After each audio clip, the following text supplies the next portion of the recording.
क्या सब यहाँ है? इस आवाज के साथ एक आकृति शून्य में दरार से निकली और घाटी में सभी को देखा।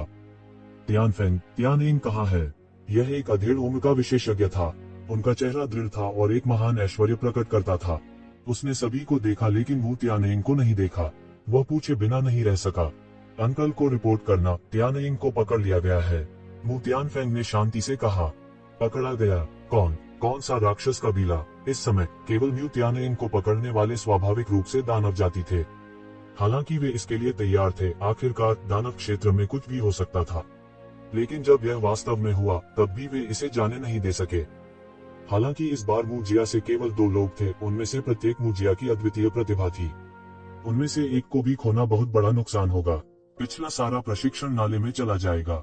यदि वे युद्ध में मारे जाते तो ठीक था, लेकिन अगर उन्हें पकड़ लिया गया और इंपीरियल कोर्ट के कुछ रहस्यों से पूछताछ की गई तो यह एक बड़ा अपराध होगा। और इस व्यक्ति की पहचान स्पष्ट थी। वह म्यू कबीले का दिव्य क्षेत्र पुराना पूर्वज था। हालांकि वह एक अधेड़ उम्र के आदमी की तरह दिखता था, लेकिन वह वास्तव में कुछ हजार साल का था। उनकी उपस्थिति को अपरिवर्तित रखना वास्तव में उनके जैसे शीर्ष विशेषज्ञों के लिए कुछ भी नहीं था। यह दानव कबीला नहीं है। इस समय मु तियानफेंग खुद को बुरी तरह मुस्कुराए बिना नहीं रोक सका। अगर इस मामले को फैलाया गया तो म्यू कबीले की निश्चित रूप से बदनामी होगी। अगर यह दानव कबीला नहीं है तो क्या यह मानव कबीला हो सकता है? क्या ऐसा हो सकता है कि कोई म्यू कबीले के शिष्य का अपहरण करने की हिम्मत करे? मुझे लगता है कि वह वास्तव में साहसी है। इस समय म्यू कबीले के पुराने पूर्वज गुस्से से भड़क गए। उसके शरीर की आभा तुरंत फूट पड़ी और राजसी रूप से बह गई। यह लहरों से भरा आकाश जैसा था। पल भर में इसने पूरी घाटी को अपने आगोश में ले लिया। विशाल और भयानक शक्ति जो आकाशीय क्षेत्र से संबंधित थी, एक पल में फैल गई। सभी को तुरंत एक शक्तिशाली शक्ति महसूस हुई, जैसे पहाड़ उन्हें कुचल रहा हो। भले ही वे सभी दिव्य क्षेत्र के शीर्ष विशेषज्ञ थे, फिर भी उन्होंने दिव्य क्षेत्र के विशेषज्ञ के दबाव के सामने एक मजबूत दबाव महसूस किया। भले ही म्यू कबीले के इस पुराने पूर्वज ने अपनी पूरी ताकत का इस्तेमाल किया हो, वे भी मजबूत दबाव महसूस कर सकते थे। हाँ, वह मानव जाति से है। दादा, कृपया स्कोरबोर्ड देखें। ये ज़िवेन इस समय स्कोरबोर्ड में शीर्ष पर है। मु तियानफेंग ने धीरे से कहा। पहली जगह? क्या तुम लोग पहली जगह नहीं हो? उसने आश्चर्य से चारों महान नेताओं की ओर देखा। उसने सोचा था कि जो सबसे ऊपर है वह निश्चित रूप से उनमें से एक होगा। किसने सोचा होगा कि ऐसा नहीं था? यह उनकी उम्मीदों के बिल्कुल विपरीत था। यह ज्ञात होना चाहिए कि अतीत में केवल 4 महान शाही कुलों के विशेषज्ञ ही रैंकिंग के शीर्ष पर थे। उन्हें किसी ठगी के तरीके का इस्तेमाल करने की जरूरत भी नहीं पड़ी। हालांकि उन भाइयों और बहनों के पास बहुत सारे संसाधन थे, फिर भी वे शाही कुलों के विशेषज्ञों से तुलना नहीं कर सकते थे। केवल एक सामान्य प्रतियोगिता उन विशेषज्ञों को समाप्त करने के लिए पर्याप्त थी जो शाही कुलों से नहीं थे। यदि यह केवल शीर्ष कुछ ही होता तो यह ठीक होता। अतीत में हमेशा कुछ लोग आते रहते थे, लेकिन अगर यह पहली जगह थी तो ऐसा लगता था कि कभी कोई बाहरी व्यक्ति नहीं था। इस समय उन्होंने रैंकिंग को देखा और दंग रह गए। उसका उपनाम ये है। क्या वह ये परिवार से है? वह इतना अनजान नहीं था कि उसे ये परिवार के बारे में पता भी नहीं था। हालांकि उन्होंने इसकी ज्यादा परवाह नहीं की। हालांकि ये परिवार के पास कई विशेषज्ञ थे, फिर भी उनकी तुलना वास्तविक शाही परिवार से नहीं की जा सकती थी। यह सही है, यह ये परिवार है। फिर मु तियानफेंग ने उसे पूरी कहानी बताई। अपमानजनक। उसने वास्तव में हमारे म्यू कबीले के विशेषज्ञों का अपहरण करने का साहस किया, और उसने इतना अहंकारी होने का साहस भी किया कि बड़ों को आकर उसे ले जाने के लिए कहा। मैं देखना चाहता हूँ कि यह लड़का कितना घमंडी है। अगर ये परिवार में वास्तव में अनुशासन की कमी है तो मुझे व्यक्तिगत रूप से ये तियानकियोन की ओर से इस जूनियर को अनुशासित करने में कोई आपत्ति नहीं है। वह वास्तव में नियंत्रण से बाहर है। यह एक बड़ा अपराध है और एक पूंजीगत अपराध है। मु कबीले के पुराने पूर्वज ने बेहद गुस्से में कहा। जाहिर है उसने इस तथ्य को पूरी तरह से नजरअंदाज कर दिया था कि ये यंग कंगई, मु तियानयिंग और अन्य लोग थे जिन्होंने पहले ये ज़िवेन को मारने की कोशिश की थी। उनकी राय में ये ज़िवेन को कुछ नहीं हुआ था, इसलिए वह वास्तव में इस मामले को पकड़े हुए थे। इसके अलावा अगर ये ज़िवेन को कुछ भी हो गया होता तो हो कबीले के एक व्यक्ति की तुलना शाही कबीले के वंशजों से कैसे की जा सकती थी? प्राचीन काल में उनके बीच एक राजा और एक मंत्री का संबंध रहा होगा। अब वही एक ज़िवेन का चेहरा दिखाने के लिए इंतजार कर रहा था। बेशक वह केवल अपने दिल में इस बारे में सोचेगा, वह इसे जोर से नहीं कहेंगे। आखिरकार उन्हें अभी भी एकता पर ध्यान देना था। यहाँ हो वंश के इतने वंशज थे। अगर उन्होंने इसे सुना तो यह अच्छा नहीं होगा। एक शक्तिशाली स्वर्गीय क्षेत्र विशेषज्ञ के दबाव में किसी ने कुछ भी कहने का साहस नहीं किया। स्वर्ग क्षेत्र विशेषज्ञ की गरिमा को सीधे चुनौती देना अच्छा विचार नहीं था। उसी समय येज़ेबेल को अभी भी नहीं पता था कि घाटी में सभा स्थल पर क्या हुआ था। इस समय वह अभी भी राक्षस कुल के विशेषज्ञों की सफाई कर रहा था। स्वर्ग क्षेत्र के नेता के बिना शेष दानव कबीले को साफ करना बहुत आसान था। विशेष रूप से स्वर्ग क्षेत्र के कुछ विशेषज्ञों द्वारा येज़ेबेल और अन्य द्वारा सफाई किए जाने के बाद बाकी दानव कबीले एक भी झटके का सामना नहीं कर सके। बहुत जल्दी वे सब साफ हो गए। येज़ेबेल, मैंने वास्तव में नहीं सोचा था कि तुम वास्तव में अंत में ऐसा करोगे। क्या चल रहा है? पिछले महीने में टेबल बदल रहा है। इस तरह का काम शायद केवल आप ही कर सकते हैं। ये क्यों खुद को रोक नहीं सका, लेकिन चिल्लाया। अगर यह कोई और होता, भले ही उसने इसे सुना हो, तो उसे विश्वास नहीं होता। लेकिन अब उसने इसे अपने साथ देखा, आंखें, और इसे व्यक्तिगत रूप से अनुभव किया। अंत में इसके बारे में कुछ भी रहस्यमय नहीं है। यह एक स्वर्ग क्षेत्र के विशेषज्ञ को मारने से ज्यादा कुछ नहीं है। येज़ेबेल ने मुस्कुराते हुए कहा, आप इसे आसान बनाते हैं, लेकिन उन्हें ऐसा करने दें। यहाँ तक 4 युवा दिग्गज निश्चित रूप से यह कहने की हिम्मत नहीं करेंगे कि वे ऐसा कर सकते हैं। कम से कम अब तक युवा पीढ़ी के बीच मैंने निश्चित रूप से ऐसा किसी के बारे में नहीं सुना है जिसने ऐसा किया हो। आपको सबसे पहले होना चाहिए, ये क्यूंग ने मुस्कुराते हुए कहा। ये ज़ुकोन, जो बगल में था, ने येज़ेबेल को आश्चर्य भाव से देखा।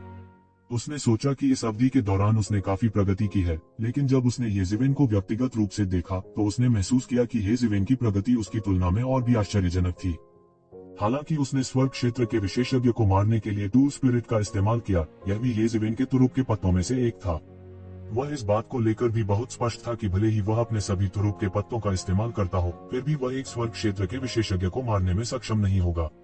दोनों के बीच का अंतर बहुत बड़ा था, कानून के चरण के दायरे और स्वर्ग के दायरे के बीच के अंतर से बहुत बड़ा।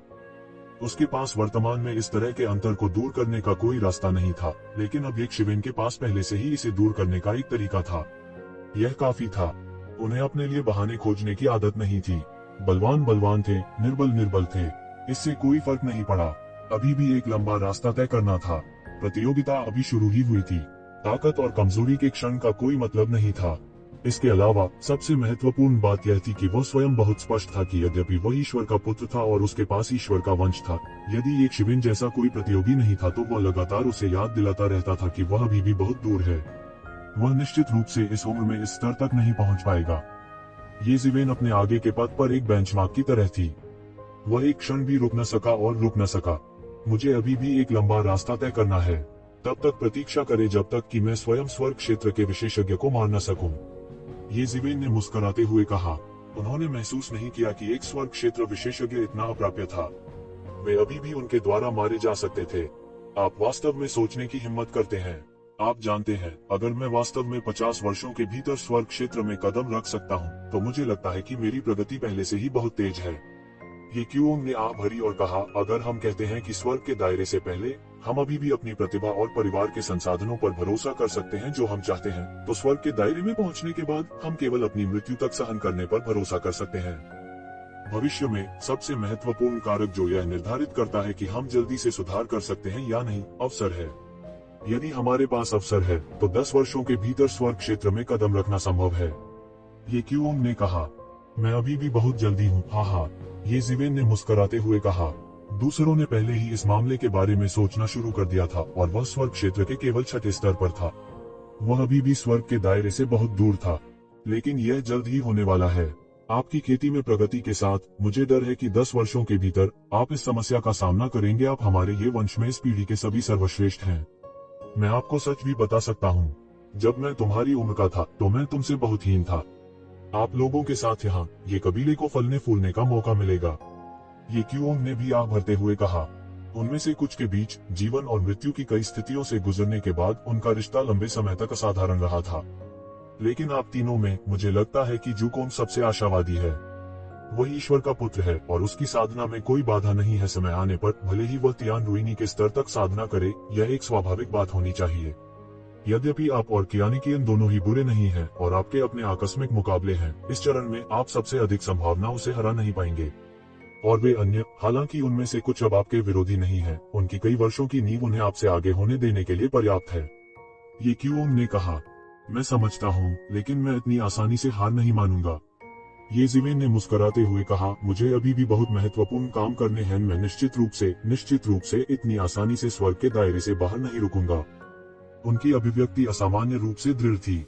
ऐसा लगता है कि केवल ये कियान ही कुछ समझ रही थी। सभी के पैकअप के बाद वे सभा स्थल की ओर दौड़ने लगे। सभा का समय और नजदीक आता जा रहा था। किसी की देर करने की हिम्मत नहीं हुई। एक दिन और एक रात की उड़ान भरने के बाद वे आखिरकार उस घाटी में पहुंचे जहां सभा स्थल स्थित था। येज़ेवेन ने अभी घाटी में कदम रखा ही था कि अचानक एक अत्याचारी दबाव ने उसे सीधे घेर लिया। आप येज़ेवेन हैं। येज़ेवेन ने अभी घाटी में कदम रखा ही था कि उसने अचानक एक अतुलनीय, विशाल और भयानक दबाव महसूस किया जो सीधे उस पर टूट पड़ा। यह दबाव सीधे उस पर टूट पड़ा। उसने बिल्कुल भी पीछे हटने की योजना नहीं बनाई और उसे तब तक कुचलना चाहता था जब तक कि वह गिर न जाए। येज़ेवेन स्वाभाविक रूप से खुद को इतनी आसानी से पकड़ने की अनुमति नहीं देगी। एक ठंडी उपहास के बाद इस शक्तिशाली दबाव का विरोध करने के लिए उसके शरीर पर देवत्व उबल पड़ा। एक स्वर्ग क्षेत्र विशेषज्ञ। इस समय वह चौंक गया। उसे पता ही नहीं चला कि कब उसने स्वर्ग क्षेत्र के एक अन्य विशेषज्ञ को नाराज कर दिया। ऐसे विशेषज्ञ के प्रति वह उसे ठेस न पहुंचाने की पूरी कोशिश करेगा। येज़ेवेन ने ऊपर देखा और देखा कि हर कोई घाटी में मौजूद था। हालांकि एक अधेड़ उम्र का विशेषज्ञ शून्य में तैर रहा था। सारा जोर उसके शरीर से निकल रहा था। ऐसा लग रहा था जैसे वो येज़ेवेन को कुचलकर मार डालना चाहता था।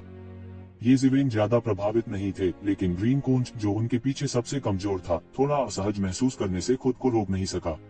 एक भू की भयानक शक्ति उसके शरीर पर काम कर रही थी, जिससे दबाव में सीधे उसकी हड्डियां चरमरा रही थीं।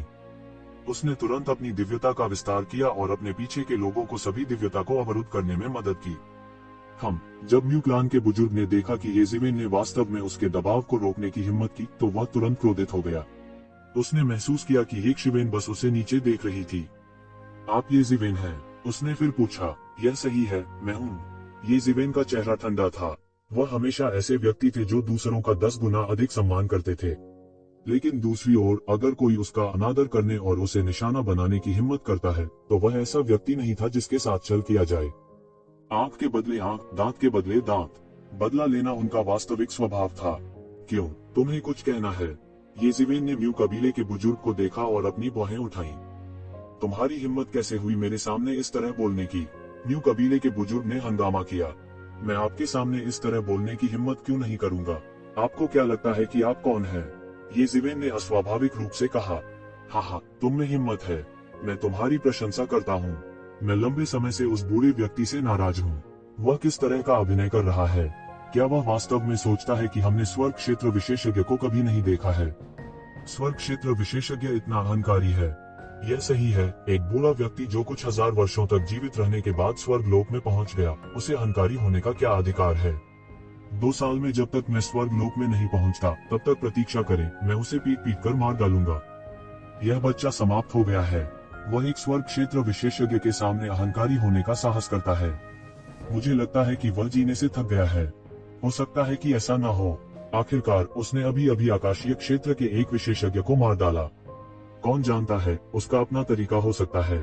तो उसने कोई चाल चली होगी। इसके बारे में सोचने की कोई जरूरत नहीं है। ऐसा ही होना चाहिए, अन्यथा वह वास्तव में स्वर्ग की अवहेलना करेगा। कई लोगों ने चर्चा करने के लिए अपने विचारों का इस्तेमाल किया और बात करना शुरू कर दिया। तुम्हारी हिम्मत कैसे हुई? यहाँ तक कि तुम्हारे कुलपति भी हमसे इस तरह बात करने की हिम्मत नहीं करेंगे। क्या तुम सच में सोचते हो कि तुम मेरे समान स्तर के हो सकते हो? क्या तुम जानते हो कि शासक और प्रजा के बीच क्या संबंध है? म्यू कबीले के पूर्वज गुस्से से चिल्लाए। राजा और मंत्री का रिश्ता। बूढ़ा आदमी, आपको क्या लगता है कि हम किस युग में हैं? येज़ेवेन ने उपहास किया और कहा, प्राचीन काल में सूर्य राजा ने मानव जाति को संकट से बचाया था, इसलिए वे सूर्य राजा हैं। उसके पास राजा की उपाधि से सम्मानित होने की योग्यता है और वह लोगों के सम्मान के योग्य भी है। मानव जाति के लिए सूर्य राजा के बलिदान के लिए आपको शाही परिवार के रूप में स्थान दिया जा सकता है। लेकिन क्या आपको लगता है कि सूर्य राजा का बलिदान आपको, युवा पीढ़ी को बुराई करने और दूसरों को धमकाने देने के लिए था? उद्धरण चिन्ह। अच्छा कहा। यह अज्ञात था कि मार्क्विस कुलों के कितने वंशज और कुछ ढीले कृषक जयकार कर रहे थे। मार्क्विस कुलों और ढीले कृषकों के लिए 4 महान शाही कुलों के प्रधानमंत्री बहुत अधिक अहंकारी थे। उन्हें हर जगह विशेषाधिकार प्राप्त थे। पहले से ही ऐसे लोग थे जो बेहद असंतुष्ट थे। यह ठीक उसी तरह था जैसे 10 परीक्षण संसारों में से वांडरिंग कल्टीवेटर्स ने केवल एक पर कब्जा किया। हालांकि कई महान कुल थे, 28 महान कुलों में से केवल 4 थे। इसके विपरीत केवल एक शाही वंश था। उनके विशेषाधिकार स्पष्ट रूप से सभी से ऊपर थे। वे कैसे असंतुष्ट महसूस नहीं कर सकते थे।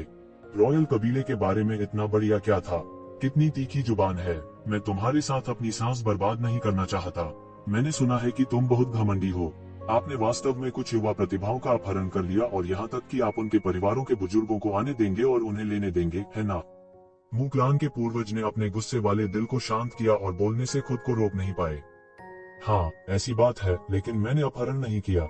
येज़िवेन ने अपने शब्दों को समाप्त नहीं किया था जब म्यू कबीले के पूर्वज ने तुरंत उसे बाधित किया और चिल्लाया, मैं आपसे पूछ रहा हूँ कि क्या ऐसी कोई चीज है? क्या वह व्यक्ति आपके हाथ में है? येज़िवेन ने भौहें चढ़ाई और कहा, हाँ, वह व्यक्ति मेरे हाथ में है। तो क्या? बहुत अच्छा, यह अच्छा है कि आप इसे स्वीकार करते हैं। अब जल्दी करो और उस व्यक्ति को सौंप दो और मैं आगे जांच नहीं करूंगा। चूंकि आपने लंबे समय तक खेती की है, मैं केवल शाही कबीले से आपको 1000 साल तक दबाने के लिए कहता हूँ। म्यू कबीले के पूर्वज ने तुरंत कहा। येज़िवेन ने म्यू कबीले के पूर्वज को एक गूंगी अभिव्यक्ति के साथ देखा और मदद नहीं कर सका, लेकिन कहा, क्या मैंने आपको स्पष्ट रूप से नहीं सुना? क्या मैंने गलत सुना? आपका क्या मतलब है? आप चाहते हैं कि मैं उस व्यक्ति को सौंप दूं और तुम मुझे 1000 साल तक दबाना चाहते हो? अपनी बहन को छोड़ो। 1000 साल से दबा हुआ होना वास्तव में म्यू कबीले के पूर्वज के लिए अनंत काल नहीं था, जिसकी उम्र हजारों साल थी। लेकिन उसके जैसे किसी व्यक्ति के लिए जिसने कुल 200 वर्षों तक खेती की थी, निस्संदेह यह मौत की सजा थी। यह उसके होश में आने के बाद से अनुभव किए गए समय से 5 गुना अधिक था। उनके लिए यह लगभग अनिश्चित समय था। इसके अलावा वह अब अपनी प्रगति के सबसे महत्वपूर्ण दौर में था। 1000 साल के लिए सब कुछ मुहरबंद कर दिया गया था और उसकी सारी आत्मा साफ कर दी गई थी। उस समय उसके पास कोई आत्मा नहीं बची होगी और उसके पूरे शरीर पर तब तक मुहर लगा दी जाएगी जब तक कि वह मूर्ख न बन जाए। और सबसे महत्वपूर्ण बात यह थी कि उन्होंने मूल रूप से सोचा था कि चूंकि वह म्यू कबीले की ओर से यहाँ आए थे, तो वे मुआवजे के मामले में बात कर सकते थे। अगर उसने म्यू क्लान को खून की उल्टी नहीं कराई, तो वह आसानी से उस व्यक्ति को कैसे सौंप सकता था? अंत में उसे अपना मुंह खोलने का मौका भी नहीं मिला और विरोधी पक्ष ने वास्तव में अपना मुंह खोला और उसे 1000 साल तक दबाना चाहता था। यह किस तरह की बकवास वजह थी? यह बस एक कल्पना थी। क्या तुम ऐसे दिखते हो? क्या तुम उस व्यक्ति को सौंपने नहीं जा रहे हो? म्यू कबीले के पूर्वज ने अचानक गंभीर चेहरे के साथ कहा, मुझे लगता है कि आपने लंबे समय से अपने दिमाग का इस्तेमाल नहीं किया है और आपका IQ खराब हो गया है। येज़िवेन गुस्से से हंसे बिना नहीं रह सकी। आपको यह समझना होगा कि वे ही थे जिन्होंने मुझ पर पहले हमला किया था। नियमों के अनुसार अगर मैं उन्हें मार भी दूं, तो कोई कुछ नहीं कह सकता। क्या कहा आपने? म्यू कबीले के पूर्वज क्रोधित हुए बिना नहीं रह सके। इस आदमी के शब्द खंजर से भरे हुए थे और वह बिना किसी गंदे शब्द का प्रयोग किए लोगों को कोस रहा था। वह इतना उदास था कि वह खून की उल्टी करना चाहता था। कौन उसे ऐसे शब्द कहने की हिम्मत करेगा? इतने सालों के बाद येज़िवेन निश्चित रूप से पहली थी। मुझे लगता है कि आप वास्तव में मानव भाषा नहीं समझते हैं। येज़िवेन ने उपहास किया और कहा, आप चाहते हैं कि मैं उस व्यक्ति को सौंप दूं? जरूर, लेकिन आपको एक संतोषजनक कीमत के साथ आना होगा, अन्यथा इसके बारे में सोचे भी नहीं। उसके बगल में हर कोई येज़िवेन को देखकर थोड़ा दंग रह गया, जो म्यू कबीले के पूर्वज के साथ बहस कर रहा था। क्या हो रहा था? क्या वह म्यू कबीले को ब्लैकमेल कर रहा था? कितना दुस्साहसी! वास्तव में शाही परिवार को ब्लैकमेल करने का साहस। बहुत से लोग केवल नाम सुनकर ही म्यू कबीले के खौफ में आ गए थे। म्यू कबीले के लोगों से बात करने से वे पहले से ही डर से कांपने लगे। यह उल्लेख नहीं कि उसने म्यू कबीले को ब्लैकमेल करने का साहस किया। इस समय अंत में हर कोई समझ गया कि येज़िवेन का क्या मतलब था जब उसने कहा कि वह बड़ों को आने देगा। तो उसका मतलब यही था, वह उन्हें आसानी से जाने नहीं देना चाहता था। इस बार वह सही था, इसलिए अगर वह उन्हें ब्लैकमेल नहीं करता, तो वह उन्हें जाने कैसे देता? लेकिन उनके सामने जो व्यक्ति था वह कोई सामान्य व्यक्ति नहीं था, बल्कि स्वर्ग क्षेत्र का विशेषज्ञ था। वह कोई पत्तागोभी नहीं था जिससे आसानी से निपटा जा सके। स्वाभाविक रूप से खतरे का उल्लेख करने की आवश्यकता नहीं थी। अपनी पहचान के कारण वे पहले स्वर्ग क्षेत्र विशेषज्ञ को देख सकते थे। यही कारण था कि वे समझ गए थे कि स्वर्ग क्षेत्र विशेषज्ञ कितना खतरनाक था। हालांकि येज़िवेन ने पहले स्वर्ग क्षेत्र के एक विशेषज्ञ को मार डाला था, लेकिन वे किस तरह के लोग थे? हालांकि उन्होंने इसे व्यक्तिगत रूप से नहीं देखा था, वे कमोबेश यह निष्कर्ष निकाल सकते थे कि येज़िवेन ने बहुत सारी तैयारी की होगी। यह शायद ऐसा कुछ नहीं था जिसे सामान्य परिस्थितियों में दोहराया जा सके। अगर ऐसा नहीं होता, तो येज़िवेन ने कार्रवाई करने के लिए आखिरी कुछ दिनों तक इंतजार नहीं किया होता। अपने तेज और निर्णायक व्यक्तित्व के साथ उन्होंने बहुत पहले ही अभिनय कर लिया होता। इस समय एक दिव्य क्षेत्र विशेषज्ञ के खिलाफ जाना एक चतुर विचार नहीं था। इस समय ये परिवार और ग्रीन लुओ के कुछ ही लोग बिल्कुल चिंतित नहीं थे। ऐसा इसलिए था क्योंकि वे जानते थे कि कैसे येज़ेबेल ने उस स्वर्ग क्षेत्र के विशेषज्ञ को मार डाला था। दूसरे लोग नहीं जानते थे, लेकिन वे कैसे जान सकते थे? ऐसा इसलिए था क्योंकि वे जानते थे कि उन्हें चिंता करने की जरूरत नहीं है। ठीक है, मुझे लगता है कि तुम वास्तव में ऐसा काम करने के लिए शैतान के पास गिर गए हो। फिर मुझे तुम्हें पकड़ने 2 समय आने पर मैं तुम्हारे परिवार के मुखिया को तुम्हें लेने के लिए व्यक्तिगत रूप से आने दूंगा। एक कनिष्ठ वास्तव में इतना घमंडी होने की हिम्मत करता है सिर्फ इसलिए कि मैंने आपको कुछ चेहरा दिया है। एक दाई की दुकान खोलने की हिम्मत कर रहा है। न्यू क्लान के पुराने पूर्वज ठिठुरकर हंसे। जैसा कि उन्होंने कहा, उनके शरीर से एक विशाल आभा उठी। भयानक आभा जो स्वर्ग के दायरे से संबंधित थी, बह गई। कोई नकली बिल्कुल नहीं था, यह सच्ची भयानक शक्ति थी जो स्वर्ग के दायरे से संबंधित थी। उसने अपना हाथ खोला और एक विशाल हाथ हवा में दिखाई दिया जो एक शिवेन की ओर सरकने वाला था। उसके चेहरे पर थप्पड़ मारो, उसे जगाओ। तो जिवेन ने अचानक तुकबंदी या कारण के बिना कहा। इससे वे लोग थोड़े भ्रमित हो गए जो एक शिवेन की स्थिति पर ध्यान दे रहे थे।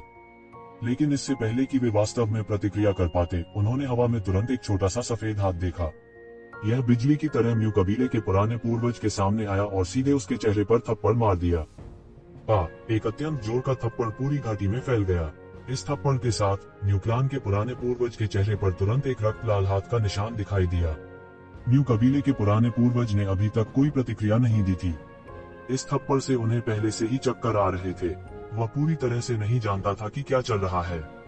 यहाँ तक कि अन्य लोग भी उन दोनों को भौचक्का होकर देखते रहे, न जाने क्या हो रहा था। हर कोई थोड़ा गूंगा था। क्या हो रहा था? न्यू कबीले के पूर्वज को अचानक थप्पड़ क्यों मारा गया?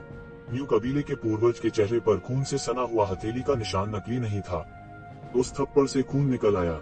ओह, ठीक है। ऐसा लग रहा था जैसे येज़ेबेल ने कहा कि वह उसे जगाने के लिए उसे थप्पड़ मारने जा रहा था। ऐसा लग रहा था कि सभी के सर्किट फिर से काम कर रहे हैं। उन्हें अचानक याद आया कि यह वास्तव में ऐसा ही था। ये शिवेन ने कहा कि वह उसे सबक सिखाने जा रहा है, इसलिए उसने उसे थप्पड़ मार दिया। ऐसी बात अगर पहले होती तो शायद किसी को यकीन नहीं होता। क्या मजाक! कैसे एक स्वर्ग क्षेत्र के विशेषज्ञ को इतनी आसानी से सबक सिखाया जा सकता है? वह वास्तव में उसे थप्पड़ मारना चाहता था।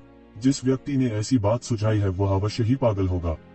भले ही इस व्यक्ति ने सिर्फ एक चमत्कार दिखाया हो, एक दिन में पासा पलट दिया हो, एक ही बार में बाईफैंग को पार कर लिया हो और पहला स्थान हासिल कर लिया हो। सबकी नजरों में उसने कोई न कोई तरकीब अपनाई होगी। यह एक स्वर्ग क्षेत्र विशेषज्ञ के सिर पर लड़ने से पूरी तरह से अलग था। लेकिन अब वास्तविकता ने उन्हें बताया कि येज़ेबेल ने ऐसा किया था और उसने म्यू कबीले के पूर्वज की गति को तोड़ते हुए इसे सफाई से किया। म्यू कबीले का पूर्वज अभी भी ऐसा लग रहा था जैसे उसे खटखटाया गया हो और वह कुछ देर के लिए प्रतिक्रिया नहीं दे सका। इतने लंबे समय तक उसके जैसे स्वर्ग क्षेत्र के विशेषज्ञ को बेहोश करने में सक्षम होना, यह देखा जा सकता था कि यह मामला उसके लिए कितना चौंकाने वाला था। उसने ये शिवेन को अविश्वास से देखा। उस पुरुष ने यह कैसे किया? यहाँ तक कि उसने इसे स्पष्ट रूप से नहीं देखा। लेकिन इसके बाद जो हुआ वह एक भयानक रोष था। वह स्वर्ग क्षेत्र का विशेषज्ञ था, फिर भी उसे सबके सामने थप्पड़ मारा गया। यह बहुत बड़ा अपमान था। कैसे हो? अभी जाग रहे हो? ये शिवेन ने मंद स्वर में पूछा। तुम्हारी हिम्मत कैसे हुई? तुमने मुझ पर हमला करने की हिम्मत कैसे की? ऐसा लगता है कि म्यू कबीले के पूर्वज गुस्से से पागल हो गए थे। मुझे लगता है कि आप वही हैं जो भ्रमित हैं। आपको क्या लगता है कि आप कौन हैं? येज़ेबेल ने उसकी ओर रूखी नजर से देखा और कहा, तुमने बिना पूछे ही मुझ पर हमला कर दिया। मैं देखना चाहती हूँ कि तुम अपने आप को कैसे समझाते हो। क्या आपको लगता है कि हौ कबीले में कोई नहीं है? क्या आपको लगता है कि हम आपके द्वारा धमकाया जा सकता है? उद्धरण चिन्ह। बाईफैंग ने येज़ेबेल की वाकपटु उपस्थिति को देखा और फी की मुस्कान के अलावा अपने आप को रोक नहीं सकी। यह आदमी बड़ा दिलचस्प था। उसने म्यू कबीले के पूर्वजों को केवल कुछ शब्दों के साथ एक मृत अंत में मजबूर कर दिया था और खुद को हौ कबीले के प्रवक्ता की स्थिति में रखा था। गीले कृषकों के विशाल बहुमत की दृष्टि में मार्किस कबीला पहले से ही एक उच्च और शक्तिशाली विशेषाधिकार प्राप्त वर्ग था।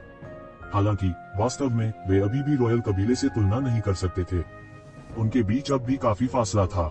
उनके बीच कई संघर्ष भी हुए, खासकर विभिन्न शिविरों के बीच। हालांकि वह यह भी समझ गया था कि एक शिवन के इतने आत्मविश्वासी होने का कारण उसकी तीखी जुबान नहीं थी, बल्कि उसकी अत्याचारी ताकत थी। यदि उसके पास अत्याचारी ताकत नहीं होती तो वह पहले ही म्यू कबीले के पूर्वज द्वारा कब्जा कर लिया होता। म्यू कबीले के पूर्वज उसे सीधे मारने की हिम्मत नहीं कर सकते थे, लेकिन फिर भी वह उसे अपंग बना सकता था। फिर अगर ये कबीला उसे लेने आया तो ये कबीला वास्तव में अपनी प्रतिष्ठा खो देगा। क्या तेज जीभ है। म्यू कबीले के पूर्वज तुरंत क्रोधित हो गए। उसके शरीर पर लगा जैन युआन एक शक्तिशाली समुद्र की लहर की तरह बह गया। कहा जाए तो पहले उन्हें ज्यादा परवाह नहीं थी, तो अभी तो वह पहले से ही पूरी तरह हालत पर थे। एक व्यक्ति जो लापरवाही से उसे थप्पड़ मार सकता था, भले ही वह गंभीर हो या नहीं, एक विरोधी सावधानी के योग्य था। इस बार वह वास्तव में गुस्से में था। पतली हवा से एक बड़ा हाथ प्रकट हुआ। यह पहले की तुलना में बहुत तेज था और सीधे उसे पकड़ने के लिए एक शिवेन की ओर दौड़ा। आप अभी भी आश्वस्त नहीं हैं? चलो फिर से लड़ते हैं, ये जिवेन ने तुकबंदी या तर्क के बिना कहा। लगभग उसी समय एक सफेद हथेली पतली हवा से प्रकट हुई और सीधे म्यू कबीले के पूर्वज की ओर गिरी।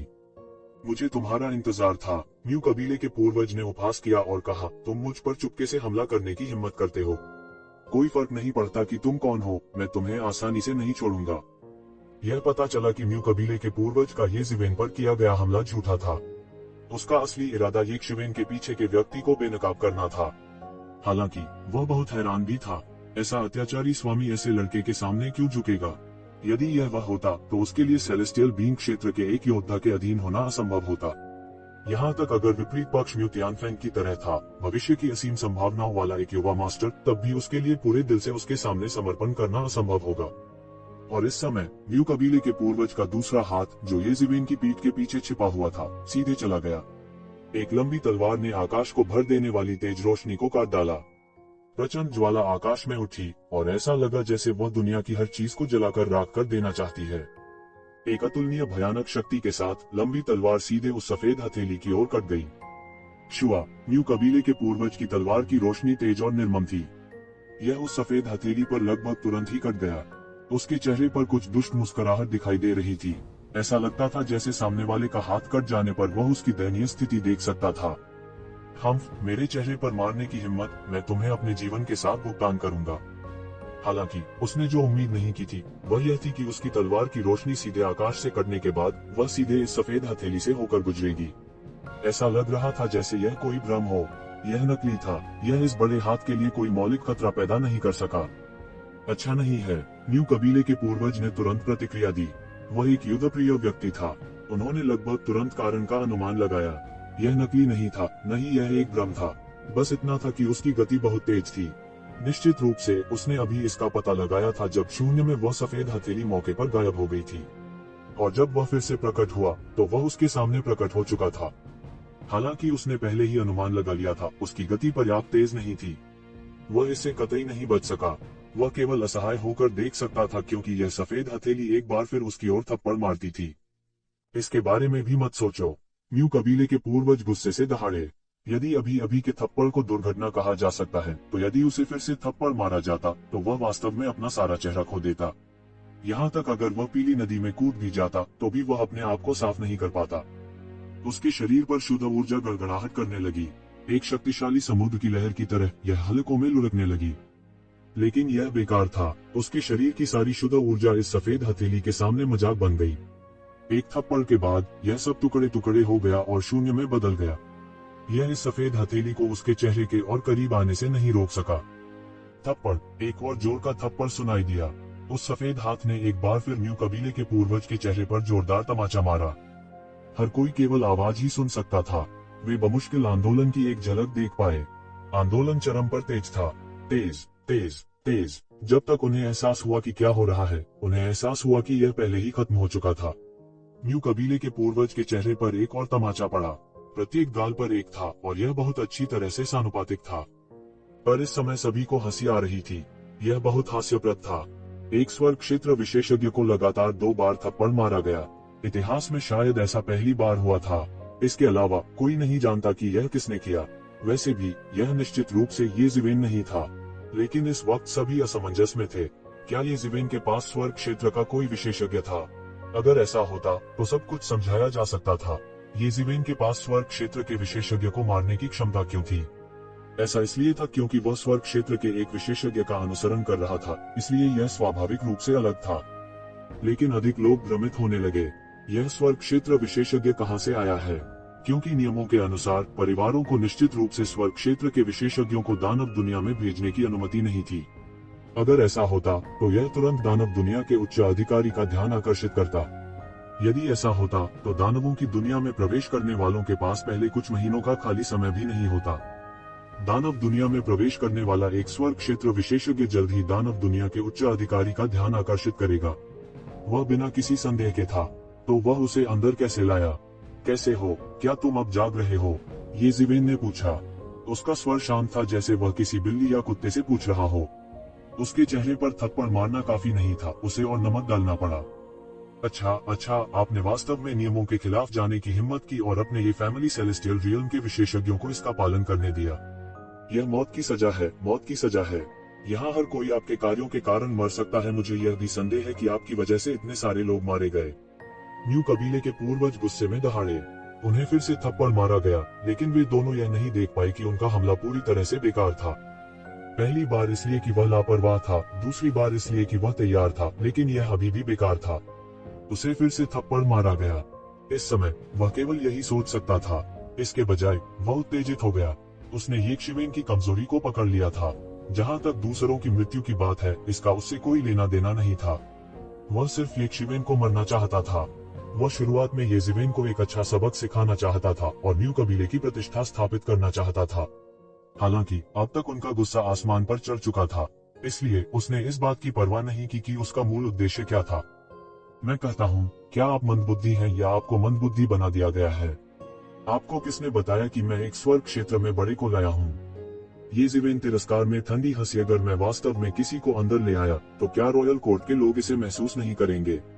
क्या वे सब अंधे हैं? उद्धरण चिन्ह। सभी ने इसके बारे में सोचा।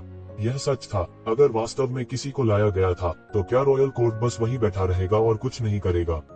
इस तरह की कार्रवाई एक खतरनाक कदम था जो सभी को मार डालेगा। रॉयल कोर्ट कितना भी मोटा क्यों न हो, वे ऐसा नहीं होने देंगे। तो क्या चल रहा था? फिर मुझे तुम्हें पकड़ने दो और देखो कि तुम किसी को अंदर लाए या नहीं। म्यू कबीले के पूर्वज, जो अत्यधिक क्रोधित थे, चिल्लाए और विस्फोट कर दिया। आप अभी भी परेशानी पैदा करना चाहते हैं? येशिवेन ने तुरंत अपनी भौहें चढ़ा ली और उसका दिल गुस्से से भर गया। शुआ, म्यू कबीले के पूर्वज तुरंत चले गए। उसने जगह को फाड़ दिया और एक पल में येशिवेन के पीछे आ गया। आग के नियमों की एक लहर शून्य में एक लंबी तलवार में घनीभूत हो गई और बिजली की गति के साथ यह येशिवेन के सिर की ओर चुभ गई। मुझे लगता है कि आप अपनी गलतियों से नहीं सीखते। इस समय शून्य से एक ठंडी आवाज आई और इसके तुरंत बाद आकाश से एक बड़ी तार नीचे आई। इस बार यूलियान ने गुस्से से हमला किया। वह पहले की तरह रुकी नहीं, बल्कि बेरहमी से पटक दिया। एक आवाज के साथ म्यू कबीले के पूर्वज की खोपड़ी फटने वाली थी और वह मौके पर ही उड़ गया। मूक्लान के पूर्वज को गेंद की तरह उड़ते हुए देखकर हर कोई थोड़ा अवाक रह गया। उन्हें विश्वास ही नहीं हो रहा था। क्या हो रहा था? आकाशीय क्षेत्र का विशेषज्ञ इतना कमजोर कैसे हो सकता है? सभी ने तुरंत प्रतिक्रिया दी। एक दिव्य क्षेत्र विशेषज्ञ निश्चित रूप से इतना कमजोर नहीं हो सकता। तब केवल एक ही परिणाम था और वह यह था कि जिस व्यक्ति ने हमला किया वह म्यू कबीले के पूर्वज से कहीं अधिक मजबूत था। यही कारण है कि वह अपना चेहरा दिखाए बिना मूक्लान के पूर्वज को इतनी बुरी तरह से पीटने में सक्षम था। यदि आप अभी भी नहीं जागे हैं, तो मैं आपको और भी जगा सकता हूँ, येज़ेबेल ने ठंडेपन से कहा। उसने म्यूक्लान के पूर्वज की ओर ठंडी दृष्टि से देखा, जिसे उड़ते हुए भेजा गया था, फिर सभी की ओर देखा और कहा, वैसे भी वह अब मेरे हाथों में है। यदि हर कोई उसे वापस लेना चाहता है, तो अपने बड़ों को आने दो और उसे वापस ले जाओ। बोलने के बाद येज़ेबेल ने म्यू कबीले के पूर्वजों की परवाह नहीं की, जो अभी भी थप्पड़ से चक्कर खा रहे थे, और सीधे उस दरार में कदम रखा जो प्राचीन अंतरिक्ष तक जाती थी। उसकी आकृति धीरे धीरे गायब हो गई और ये कबीले, किंग लुओ और यहाँ तक के लुवान के लोग भी जल्दी से उसके पीछे हो लिए। बाकी सभी लोग एक दूसरे को अविश्वास में देखते थे। उन्हें विश्वास ही नहीं हो रहा था कि स्थिति ऐसी हो गई है। म्यू कबीले के पूर्वज आक्रामक रूप से येज़ेबेल के साथ परेशानी का सामना करने के लिए आए, लेकिन अंत में उन्हें येज़ेबेल द्वारा पीटा गया।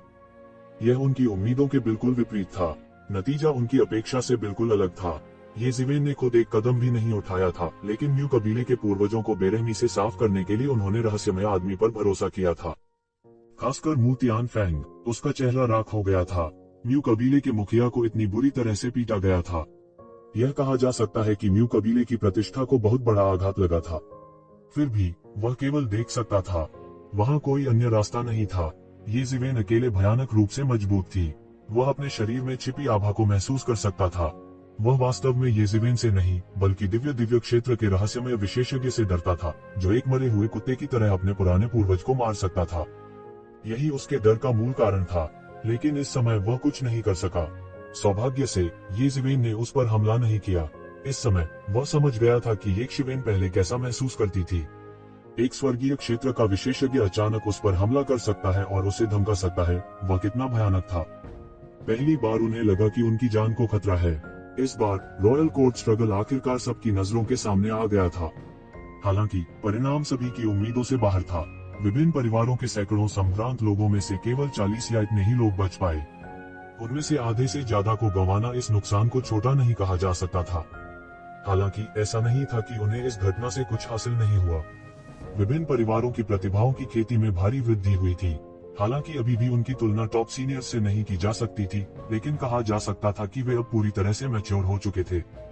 अब उनका वर्णन करने के लिए युवा पीढ़ी शब्द का उपयोग करना उचित नहीं था। इससे भी ज्यादा चौंकाने वाली बात यह थी कि युवा पीढ़ी में कुछ ही लोग ऐसे थे जो तेजी से ऊपर उठे।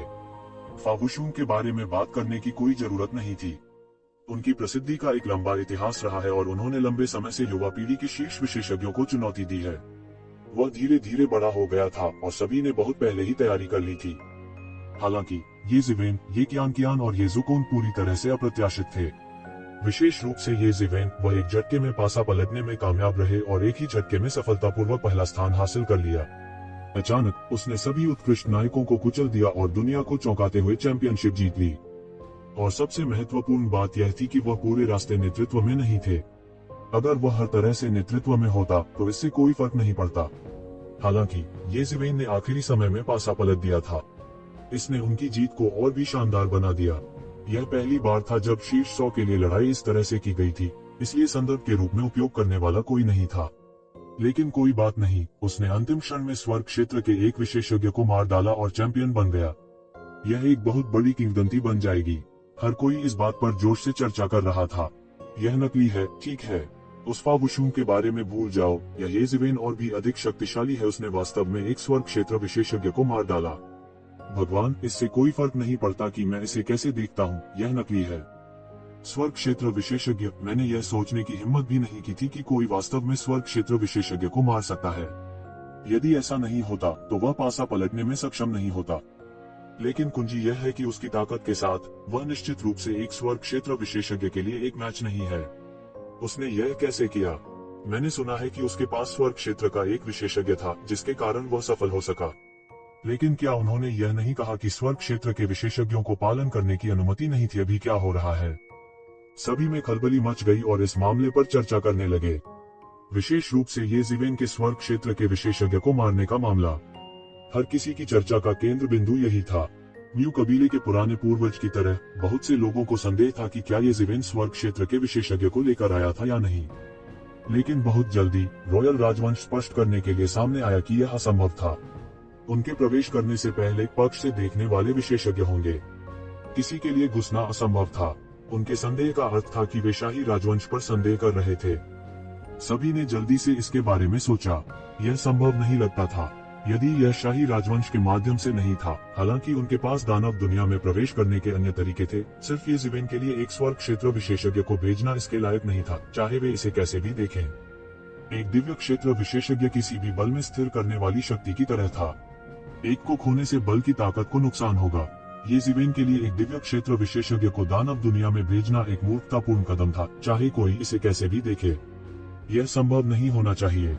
जैसे कि दानव की दुनिया में प्रवेश करने के बाद येज़ेबेल के पास एक स्वर्ग क्षेत्र विशेषज्ञ क्यों था, यह एक रहस्य बन गया जिसके बारे में हर कोई भ्रमित था। लेकिन जैसे ही हर कोई इस बात पर चर्चा कर रहा था कि कैसे येज़ेबेल ने दिव्य क्षेत्र के एक विशेषज्ञ को मार डाला और रैंकिंग के शीर्ष पर पहुंच गए, एक और मामला सामने आया। वह Wuji Star Palace, Thunder Clan, Sun King Race और यहाँ तक के परिवार भी था। येज़ेबेल द्वारा बंदी बनाए गए लोग थे। और जैसे ही यह अफवाह फैली, इस मामले की अंदर की कहानी और विवरण व्यापक रूप से ज्ञात हो गए। सच्चाई जानने के बाद सभी एक साथ हंगामा करने लगे। दानव के आक्रमण के महत्वपूर्ण क्षण में भी यह मामला अभी भी सभी की चर्चा का मुख्य केंद्र बना हुआ है। 4 जीनियस जिन्हें हर कोई जानता था, उन्होंने एक साथ काम किया, लेकिन अंत में वे सभी येज़ेबेल से हार गए। इसके अलावा यह 4 के खिलाफ 1 था। वे येज़ेबेल के बिल्कुल भी मेल नहीं थे। इस लड़ाई में येज़ेबेल ने उन्हें पूरी तरह से दबा दिया। उसके दखल देने के पीछे स्वर्ग क्षेत्र विशेषज्ञ के कोई संकेत नहीं थे। इससे कई लोगों की येज़ेबेल की आलोचना भी गायब हो गई। मूल रूप से बहुत से लोगों ने कहा कि ये जिवेन अहंकारी था क्योंकि उसके पीछे एक स्वर्ग क्षेत्र का विशेषज्ञ था। यही वजह है कि वह रैंकिंग में शीर्ष पर पहुंच सके। उसकी खुद की ताकत उसके लिए शीर्ष बनने के लिए पर्याप्त नहीं थी। लेकिन जैसे ही इस मामले का खुलासा हुआ, ये शिवेन की ताकत हर किसी के दिलों में गहराई तक घर कर गई। 4 के खिलाफ 1 को जीतने और उन्हें पूरी तरह से दबाने में सक्षम होने के लिए इसने कई लोगों को यह महसूस कराया कि एक शिवेन की युद्ध शक्ति 4 दिग्गजों के समान स्तर पर होने के लिए पर्याप्त थी। वह युवा पीढ़ी के 6 दिग्गजों में से एक थे। इसमें फावुशुंग शामिल थे। बहुत से लोगों ने महसूस किया कि फावुशुंग के पास समान युद्ध शक्ति होनी चाहिए। फिर ये जिवेन के शब्द मानव जाति के पूरे ऊपरी क्षेत्रों में फैल गए। यदि आप उन 4 को वापस लाना चाहते हैं तो यह बहुत आसान है। बस अपने बड़ों को आने दो और उन्हें ले आओ। किसी को उम्मीद नहीं थी कि ये शिवेन वास्तव में ऐसी बात कहेगी। किसी को पता होना चाहिए कि जिन लोगों को उसने बंदी बनाया था वे सामान्य लोग नहीं थे, बल्कि प्रमुख ताकतों के शीर्ष प्रतिभाशाली थे। यहाँ तक कि जिवेन के प्रमुखता में आने से पहले ये परिवार के एक ऊनबीरे परिवार के नंबर 1 जीनियस थे। लेकिन अब वह अप्रत्याशित रूप से इस बिंदु पर गिर गया था। यह 2 बच्चों के बीच की लड़ाई जैसा था। अब उन्हें अपने माता पिता को बुलाना था। ये जिवेन के इस तरह के अहंकारी रवैये का सामना करते हुए लिमिटलेस स्टार पैलेस, थंडर कबीले और सन कबीले के रॉयल कबीले ने अत्यधिक गुस्से का संदेश दिया था। वे चाहते थे कि ये परिवार स्पष्टीकरण दे। कहने की जरूरत नहीं है, ये जेनमो गुस्से से जल रही थी। उसने ये कून के पालन पोषण के लिए बहुत प्रयास किया था, लेकिन उसे किसी और ने पकड़ लिया था। यह एक असाधारण शर्म और अपमान था। आइए इस बारे में बात न करें कि ये परिवार ये जेनमो को कैसे खुश करेगा। ये परिवार ने भी हमेशा की तरह मजबूत होने पर जोर दिया था। ये मार्कोस और रॉयल क्लैंस पहले अनुचित थे, लेकिन वे फिर भी वाजिब थे। इसके अलावा ये जिवेन इस बार तर्क के पक्ष में थी। यह उनमें से 4 थे जिन्होंने समग्र स्थिति की अवहेलना की थी। उन्होंने ये शिवेन से निपटने के लिए हाथ मिलाया था, हालांकि उन्होंने स्पष्ट रूप से लोहे की प्लेट को लात मारी थी। ये शिवेन उनसे कहीं अधिक अत्याचारी थी, इसलिए किसी को भी नहीं लगा कि वे चारों दयनीय थे। ये जिवेन ने उन्हें ऐसी परिस्थितियों में नहीं मारा था। यह कहा जा सकता है कि उन्होंने समग्र स्थिति को ध्यान में रखा था। यह काफी अच्छा था कि इस समय ये परिवार ने उनसे स्पष्टीकरण नहीं मांगा था, लेकिन वे फिर भी हमला करने के लिए हाथ मिलाना चाहते थे। उनके ये परिवार के साथ खिलवाड़ नहीं किया जाना था। शैतान जाति के आक्रमण के आधार पर विभिन्न जातियों के बीच युद्ध छिड़ना असंभव था। हालांकि वे शब्दों के युद्ध में एक दूसरे को नहीं देंगे। हालांकि ये जिवेन, जिसने इतनी बड़ी मुसीबत खड़ी कर दी थी, इस समय अपने नंबर 1 गुप्त दायरे में छिपा हुआ था। अब पूरे नंबर 1 गुप्त दायरे में केवल ये जिवेन ही बची थी। उन्होंने पहली बार में किसी अनुयायी की भर्ती नहीं की। इसके अलावा एल्ड ये पहले ही जा चुके थे, इसलिए पूरे विशाल नंबर 1 गुप्त दायरे में केवल वही बचे थे। ऐसा नहीं था कि कोई उनका अनुयायी बनने को तैयार नहीं था। वास्तव में जैसे जैसे उसकी साधना ऊंची और ऊंची होती गई, ये परिवार में उसकी प्रतिष्ठा अधिक से अधिक प्रमुख होती गई और वह अब गुमनामी की प्रारंभिक स्थिति में नहीं था। जब तक वह चिल्लाता, पीछा करने वाले हजारों होते, लेकिन उसके लिए यह सब व्यर्थ था। उन्हें इस तरह की चीजों में कोई दिलचस्पी नहीं थी। उन्होंने अपनी सेना स्थापित करने जैसा काम कभी नहीं किया था, क्योंकि उसके पास वास्तव में अपने बल का प्रबंधन करने का समय नहीं था। बंद कमरे में प्रशिक्षण के लिए समय का सदुपयोग करना बेहतर था। उसके सामने हवा और पानी की अंतहीन शक्ति में लिपटा एक पवित्र अंडा था। यह कुनपेंग का अंडा था। उसने अब कुनपेंग के अंडे को पूरी तरह से अपने वश में कर लिया था, लेकिन उसके पास इस अंडे को सेने के लिए संसाधन नहीं थे। इस बारे में सोचे कि पिछले कुनपेंग ने किन संसाधनों का इस्तेमाल किया था। 99 ड्रैगन नसें, इतनी सारी ड्रैगन नसें, शायद ये परिवार भी इतनी सारी ड्रैगन नसों के साथ नहीं आ सकता है, खासकर कुनपेंग के उपयोग के लिए। ये जिवेन के अनुमान के अनुसार कुनपेंग, जो ऐसी परिस्थितियों में पैदा हुआ था कि सेलेस्टियल बीम दायरे में पैदा होने की संभावना थी, या इससे भी ऊपर। ये जिवेन के पास स्वाभाविक रूप से इतने सारे संसाधन नहीं थे, जब तक कि वह दानव राजा के खजाना घर पर कब्जा नहीं कर सकता था। नहीं तो कोई चांस ही नहीं था। यहाँ तक दानव राजा के ट्रेजर हाउस में भी 99 ड्रैगन वेन्स नहीं हो सकते हैं। यहाँ तक अगर इसमें धन 99 ड्रैगन वेन्स से कहीं अधिक था, तो उन्हें इकट्ठा करना मुश्किल होगा। ये जिवेन इस बारे में बहुत स्पष्ट थी, बहुत स्पष्ट। लेकिन उसके लिए कुनपेंग को छोड़ना असंभव था, इसलिए अंडे सेने के मानक को कम करना ही एकमात्र तरीका था। हालांकि कुनपेंग की ताकत उसके पैदा होने के बाद अपेक्षा से बहुत कम हो सकती है, लेकिन हमेशा थोड़ा थोड़ा करके बढ़ने का एक तरीका होगा। दूसरे शब्दों में, पोषण के साथ जन्मजात कमियों को पूरा किया जा सकता है। यह भी एकमात्र तरीका था जिसके बारे में वह सोच सकता था। यंग मास्टर वास्तव में अद्भुत हैं। आपके पास कुनपेंग का अंडा भी है। प्राचीन समय में भी कुनपेंग का अंडा कभी किसी को नहीं मिला। यूलियान ये जिवेन के बगल में दिखाई दिया। जब उसने येज़िवेन को कुनपेंग का अंडा ले जाते हुए देखा तो वह अपनी सांस रोक नहीं सकी। येज़िवेन ने कोई जवाब नहीं दिया। हालांकि प्राचीन काल में भयानक अस्तित्व थे और यहाँ तक कि देवता भी मौजूद थे, लेकिन उस समय का कुनपेंग वर्तमान समय की तुलना में कहीं अधिक भयानक था। कहा जाता था कि यह देवताओं को भी खा सकता है। दानव जाति के स्वर्गीय न्यायालय के युग में वह दानव गुरु 10,000 राक्षसों का स्वामी भी बन गया था। रॉक के अंडे को छूने की हिम्मत किसने की?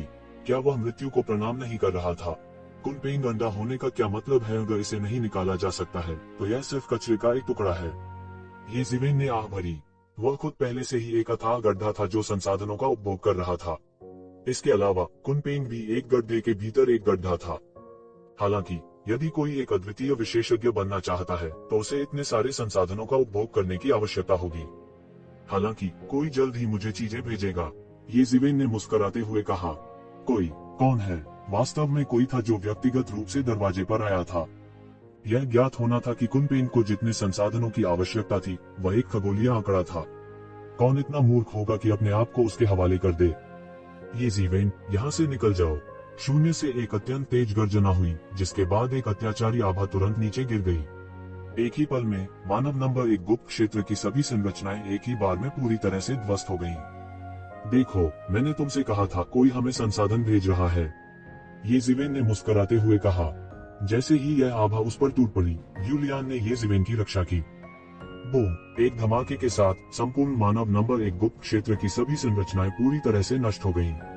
हालांकि कहा जाता है कि मानव नंबर 1 गुप्त दायरे की संरचना दिव्य क्षेत्र विशेषज्ञ के आश्चर्यजनक हमले को रोकने में सक्षम थी, लेकिन यह सब अभी भी बहुत कमजोर था। यह सही है, उसके सामने जो व्यक्ति था वह आकाशीय क्षेत्र का विशेषज्ञ था। एक शीर्ष विशेषज्ञ जिसे येज़िवेन ने पहले देखा था, ये जेन मो। और इस बार यह आत्मा का अवतार नहीं था जो अवतरित हुआ, बल्कि एक वास्तविक शरीर था जो अवतरित हुआ। उसके जैसे एक विशेषज्ञ के लिए जो पूरे साल दानवों का दमन करने वाले शहर के फाटकों पर पहरा देता था और कभी बाहर नहीं निकला, यह स्पष्ट था कि वह कितना उदास और क्रोधित था कि वह व्यक्तिगत रूप से दरवाजे पर दस्तक देने आया था। ये जेन मो ने एक उग्र चेहरे के साथ येज़िवेन को देखा। उसकी आंखें बेहद ठंडी थी और कहा, ये खून को जाने दो, फिर अपनी खेती को सील कर दो और अपने दंड को स्वीकार करने के लिए मेरे साथ आओ।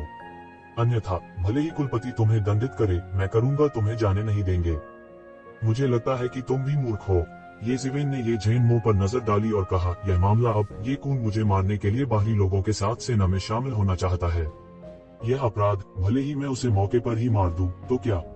अब आपके सामने कोलाहल करने की हिम्मत करे मुझे लगता है कि तुम बहुत उब गए हो। अनुमान। ये जेन मो ने कारण की परवाह नहीं की, उन्हें केवल एक बात याद थी, उनके शिष्य का येज़िवेन ने अपहरण कर लिया था। क्या आप उसे सौंपने जा रहे हैं या नहीं? ये जेन मो ने ठंडेपन से पूछा। यदि आप चाहते हैं कि मैं उसे सौंप दूं, तो मैं कर सकता हूं। 2 ड्रैगन वेन्स, कोई सौदेबाजी नहीं, येज़िवेन ने उदासीनता से कहा। ये जेन मो अचानक खून की उल्टी करना चाहती थी। ठीक है, 2 ड्रैगन वेन्स। एक बड़े ढीले कल्टीवेटर संप्रदाय के उदय का समर्थन करने के लिए एक ड्रैगन नस पर्याप्त थी। ये फैमिली में, यहाँ तक लॉ एनफोर्समेंट हॉल जैसे कॉलेजेस में भी कई ड्रैगन वेन्स नहीं थे। येज़िवेन भी बहुत असहाय थे। धिक्कार है, उन्होंने कभी भी खेती की इतनी असाधारण डिग्री का उपयोग नहीं किया था, लेकिन अगर कुनपेंग की ऐसी असामान्य आवश्यकताएं नहीं थी, तो इसे शीर्ष 10 प्राचीन अशुभ जानवरों में से एक कैसे माना जा सकता है? प्राचीन समय में कुनपेंग का नाम सुनकर ही कई लोग कांप जाते थे। प्राचीन काल में यह अज्ञात था कि कुनपेंग के मुंह में कितने लोग मारे गए थे। इसके अलावा इन 2 ड्रैगन नसों के लिए कुनपेंग में निकलना बिल्कुल असंभव था। मुझे लगता है कि जब तक आप ताबूत नहीं देखेंगे तब तक आप आंसू नहीं बहाएंगे। ये जेन मो अचानक उग्र हो गए। आकाश में एक बड़ा हाथ दिखाई दिया और येज़िवेन की दिशा में गिर गया। यह तेज और अत्यावश्यक था। यह अज्ञात था कि म्यू कबीले के पूर्वज की तुलना में यह कितनी बार अधिक अत्याचारी था। ये जेन मो भी ये वंश के शीर्ष गुरुओं में से एक थे, इसलिए स्वाभाविक रूप से उनके पास असाधारण शक्ति थी। लेकिन इससे पहले कि वह येज़िवेन को पकड़ पाता, हेड्रॉयल वाटर द्वारा घनीभूत एक तलवार आकाश में दिखाई दी और सीधे नीचे गिर गई। तलवार की रोशनी आसमान में चमक उठी। टकराना। ये जेन मो का बड़ा हाथ मौके पर ही कट गया। आप कौन है? ये जेन मो ने आखिरकार येज़िवेन के बगल में उस महिला को देखा, जिसके चेहरे पर एक शालीनता थी। राक्षस। हालांकि यूलियान की आभा बहुत अच्छी तरह से छिपी हुई थी, वो ये जेन मो से कैसे छिप सकती थी जो पूरे साल राक्षसों से लड़ती रही थी? दूसरे शब्दों में, यूलियान का बिल्कुल भी छिपने का इरादा नहीं था, क्योंकि यह बिल्कुल जरूरी नहीं था। ये जेन मो की आंखों में थोड़ी दुश्मनी झलक रही थी। ये कबीले में राक्षसों के प्रति उनका रवैया सबसे कट्टरपंथी था। जब उसने येशिवेन को देखा तो उसकी आंखें मारने के इरादे से भरी हुई थी। उसे अब तक ये जुनशान की बात याद थी। उसकी नजर में येशिवेन केवल दानव कबीले का एक अवशेष था और अब वह एक राक्षस गुरु को भी वापस ले आया। उसके दिल को सजा मिलनी चाहिए।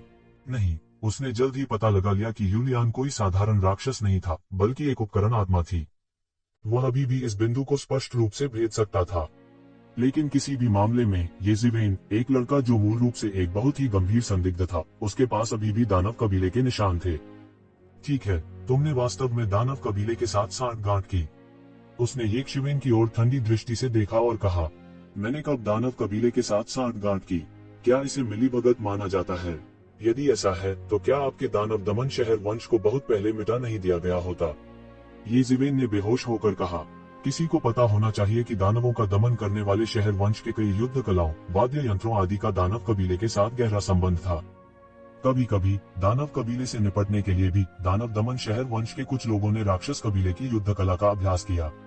ये बातें ये कबीले के उच्च अधिकारी अच्छी तरह से जानते थे और उन्होंने भी हामी भर दी। आखिरकार यह महत्वपूर्ण नहीं था कि कोई किस मार्शल आर्ट का अभ्यास करता है। वास्तव में क्या मायने रखता था कि किसी का दिल किस तरफ था? ये जेनमो ने येशिवेन और यूलियान की ओर रुखाई से देखा। वह एक क्षण पहले घबरा गया था और उत्तेजित हो गया था, लेकिन अब उसके पास एक तरह की बर्फीली और निर्मम आभा थी। यह एक ऐसा प्रभामंडल था जिसे लंबे समय से दानव वंश के खिलाफ अग्रिम पंक्ति में तराशा गया था। आपको मेरी तरफ देखने की जरूरत नहीं है। मैं स्वाभाविक रूप से यंग मास्टर के शब्दों का पालन करूंगा क्योंकि मैं उनका अनुसरण कर रहा हूं। दानव कबीले का मुझसे कोई लेना देना नहीं है। यूलियान ने अपना हाथ हिलाया और कहा, ये उपकरण आत्माएं मानव नहीं थी, लेकिन वे राक्षस भी नहीं थी। वो येशिवेन का पीछा कर रही थी। अगर येशिवेन आसमान को छूना चाहती थी तो वो भी उसका पीछा करेगी। इसके अलावा आपको फिर से हमला करने के बारे में सोचने की जरूरत नहीं है। आपकी मार्शल शक्ति गहरी है, लेकिन यह मेरी तुलना में कुछ भी नहीं है। तुम, लियान ने धीरे से कहा। उसके शब्द असामान्य रूप से आश्वस्त थे। ये जेनमो के पास अधिक से अधिक हजारों वर्षों की साधना और मार्शल शक्ति थी। वह नहीं जानती थी कि यह सैकड़ों हजारों साल है या लाखों साल। टूल स्पिरिट्स की खेती हमेशा धीमी रही है, विशेष रूप से इससे पहले कि वे पूरी तरह से अपने आध्यात्मिक ज्ञान को विकसित कर सके। उन्हें विकसित करने के लिए लंबे समय की आवश्यकता थी, लेकिन इससे उन्हें अद्वितीय गहन मार्शल शक्ति भी मिली। चाहे वह मानव कबीला हो, दानव कबीला हो या यहाँ तक ड्रैगन कबीले जैसा लंबे समय तक रहने वाला कबीला हो, इस पहलू में उपकरण आत्माओं के साथ प्रतिस्पर्धा करने का कोई तरीका नहीं था। एक ही क्षेत्र के मामले में आमतौर पर टूल स्पिरिट्स में अक्सर आम लोगों की तुलना में कई गुना अधिक मार्शल शक्ति होती थी। जब तक किसी के पास येशिवेन जैसी असामान्य लड़ाकू शक्ति नहीं होगी, सामान्य लोगों को सिरदर्द होगा जब वे उसी क्षेत्र की उपकरण आत्माओं का सामना करेंगे। ये जेनमो इस बारे में भी बहुत स्पष्ट था कि टूल स्पिरिट का क्या मतलब है, विशेष रूप से टूल स्पिरिट जो उसके दायरे के समान थे। जब तक कि वह पहले से ही दिव्य क्षेत्र के शिखर में प्रवेश नहीं कर लेता, अन्यथा वह यूलियान को दबाने में सक्षम नहीं होता। फिर बलपूर्वक हमला करना मुश्किल होगा। यह सोचकर उसका चेहरा अचानक उदास हो गया। मूल रूप से उन्होंने इसके बारे में बहुत अधिक नहीं सोचा। वो येशिवेन को हराने के लिए सिर्फ अपनी अत्याचारी ताकत पर भरोसा करना चाहता था। ऐसा इसलिए था क्योंकि ये जेंटियन ये परिवार में नहीं थे। इसके बजाय वह इंपीरियल कोर्ट में था। वह एक अभियान पर ये परिवार के प्रभु का पीछा कर रहा था। उसने सोचा था कि वह जीतेगा जरूर, लेकिन किसे पता था कि इतनी बड़ी गलती हो जाएगी। येशिवेन के पास वास्तव में ऐसा ही एक विशेषज्ञ था। इस समय उसे अंत में याद आया कि येशिवेन ने वास्तव में एक स्वर्ग क्षेत्र के विशेषज्ञ को मार डाला था जब किसी ने इसकी उम्मीद नहीं की थी। उसने पूरी तरह से पासा पलट दिया था और सफलतापूर्वक चैंपियन बन गया था। उसके बाद कई लोगों को संदेह हुआ कि वह कुछ आकाशीय क्षेत्र के विशेषज्ञों को दानव दुनिया में लाया था। हालांकि रॉयल कोर्ट के उच्च अधिकारी स्पष्ट करने के लिए सामने आए और इस मामले को मुश्किल से दबा दिया गया। हालांकि बहुत से लोगों के दिलों में अभी भी संदेह था। इसमें ये जेनमो भी शामिल था। यदि वह साधारण नहीं था तो वह वास्तव में सोच भी नहीं सकता था कि येशिवेन ने यह कैसे किया। हालांकि अब उसकी सारी समस्याएं आसानी से हल हो गई थी क्योंकि उसने यूलियान को देख लिया था। ऐसा लग रहा था कि वो येशिवेन की मददगार थी। इस महिला की मदद की वजह से येशिवेन एक झपट्टा मारकर रैंकिंग में शीर्ष पर पहुंचने में सफल रही। कितना बड़ा कदम है। आकाशीय क्षेत्र का विशेषज्ञ। स्वर्ग क्षेत्र के किसी भी विशेषज्ञ के पास अपने तुरुप के पत्ते होंगे। सिद्धांत रूप में उन्हें मारना कठिन होगा। भले ही उनका स्तर अधिक हो, उन्हें मारना कठिन होगा। पहले की तरह, हालांकि यूलियान उस दानव जाति के युवा से बहुत मजबूत था, फिर भी वो उसे रोक नहीं पाए। यहाँ तक अगर एक स्वर्ग क्षेत्र का विशेषज्ञ उसे हरा नहीं सकता तो उसे मारना मुश्किल होगा, विशेष रूप से जब आप लियान उसके जैसे ही थे। स्वर्गीय चरम स्वर्ग क्षेत्र साधना, बस थोड़ा सा और वह चरम स्वर्ग क्षेत्र में कदम रखने में सक्षम होगी। उस समय वह परिवार के मुखिया के साथ कंधे से कंधा मिलाकर खड़ी हो सकेगी। वह थोड़ा उदास हुए बिना नहीं रह सका। अगर उसके हाथ में दानव को दबाने वाला दर्पण होता, भले ही विरोधी यूलियान जैसा एक प्राचीन व्यक्ति होता जो भगवान जानता है कि वह कितने समय तक जीवित रहा, तो उसके पास लड़ने का आत्मविश्वास था। ऐसा इसलिए था क्योंकि दानव दबाने वाले दर्पण का दानव जाति पर वास्तव में एक मजबूत दमनकारी प्रभाव था। दुर्भाग्य से जब से दानव दमन दर्पण का ठिकाना गायब हो गया, कहा जा सकता है कि उसकी लड़ने की शक्ति बहुत कम हो गई थी। इस समय अगर उसे फिर से यूलियान का सामना करना पड़ता तो उसके पास ज्यादा आत्मविश्वास नहीं होता। उसने उन दोनों को एक उदास भाव से देखा। हालांकि अगर वो ये कून को आज वापस नहीं ला सके तो वे निस्संदेह अपनी प्रतिष्ठा खो देंगे। वह दानवों का दमन करने वाले शहर का नगर स्वामी था, लेकिन वह इस समय एक कनिष्ठ के साथ कुछ नहीं कर सकता था। अगर लोगों को इसके बारे में पता चलता तो यह बहुत बड़ा मजाक होता। जल्दी करो और फैसला करो, मेरे पास आपके साथ बकवास करने के लिए इतना समय नहीं है। ऐसा इसलिए है क्योंकि आप भी मेरे ये परिवार के सदस्य हैं। अगर कोई और इसे ले जाना चाहता है तो वे कम से कम 5 ड्रैगन वेन्स के बिना ऐसा नहीं कर पाएंगे। ये जिवेन ने जोर से कहा। ये जेन मो ने उस पर कई बार हमला किया था, हालांकि अंत में वह अभी भी ये कबीले का सदस्य था। इसके अलावा उन्होंने कई सालों तक शैतानों के खिलाफ लड़ाई लड़ी थी, इसलिए वह बहुत निर्मम नहीं बनना चाहता था। किसी कारण से जब ये जेन मो ने ये जिवेन को यह कहते हुए सुना कि अगर यह कोई और होता तो उन्हें कम से कम 5 ड्रैगन वेन्स की आवश्यकता होती, उसने अचानक अपने दिल में बहुत अच्छा महसूस किया। मैं निश्चित रूप से अकेला दुर्भाग्यशाली नहीं हूँ। वही 3 और कबीले हैं जिन्होंने इस बच्चे को भड़काया है। नीचे 3 गुटों के साथ दानव दमन शहर गुट कितना भी दयनीय क्यों न हो, यह उतना दयनीय नहीं होगा। 2 ड्रैगन नसें अन्य की केवल आधी थी। ऐसा इसलिए भी था क्योंकि कोई तुलना नहीं थी। पहले ये जेन मो को लगता था कि ये जिवेन बस एक अत्यधिक कीमत मान रही थी। 2 ड्रैगन नसें, वह उन्हें भी लूट सकता है। यह ड्रैगन शिरा एक गीले कृषक संप्रदाय को विकसित और समृद्ध होने दे सकती है और यह कई वर्षों तक समृद्ध भी हो सकती है। हालांकि अब जब उन्होंने सोचा कि दूसरों को 5 ड्रैगन वेन्स की कीमत चुकानी होगी तो उन्होंने तुरंत बेहतर महसूस किया। धिक्कार है, अभी भी तुलना की आवश्यकता थी। तुलना करने पर उसे लगेगा कि वह अब भी बहुत खुश है। बेशक उसे अभी भी अपने दिल में इन बातों का एहसास नहीं था, लेकिन वास्तव में उसने पहले ही ऐसा सोचना शुरू कर दिया था। सबसे महत्वपूर्ण कारण यह था कि उनमें लेशमात्र भी विश्वास नहीं था कि वह अपने सामने वाली महिला को हरा सकते हैं। इस महिला ने उसे जो दमनकारी भावना दी वह बहुत मजबूत थी। विशेष रूप से उसकी खेती, यह बहुत मोटी थी। यदि उसकी खेती यांगिजी नदी या पीली नदी की तरह थी तो उसके सामने इस महिला की साधना अंतहीन समुद्र की तरह थी। हालांकि गहन मार्शल शक्ति सबसे मजबूत युद्ध शक्ति में बदलने में सक्षम नहीं हो सकती है, यह हमेशा एक मौलिक कारक था।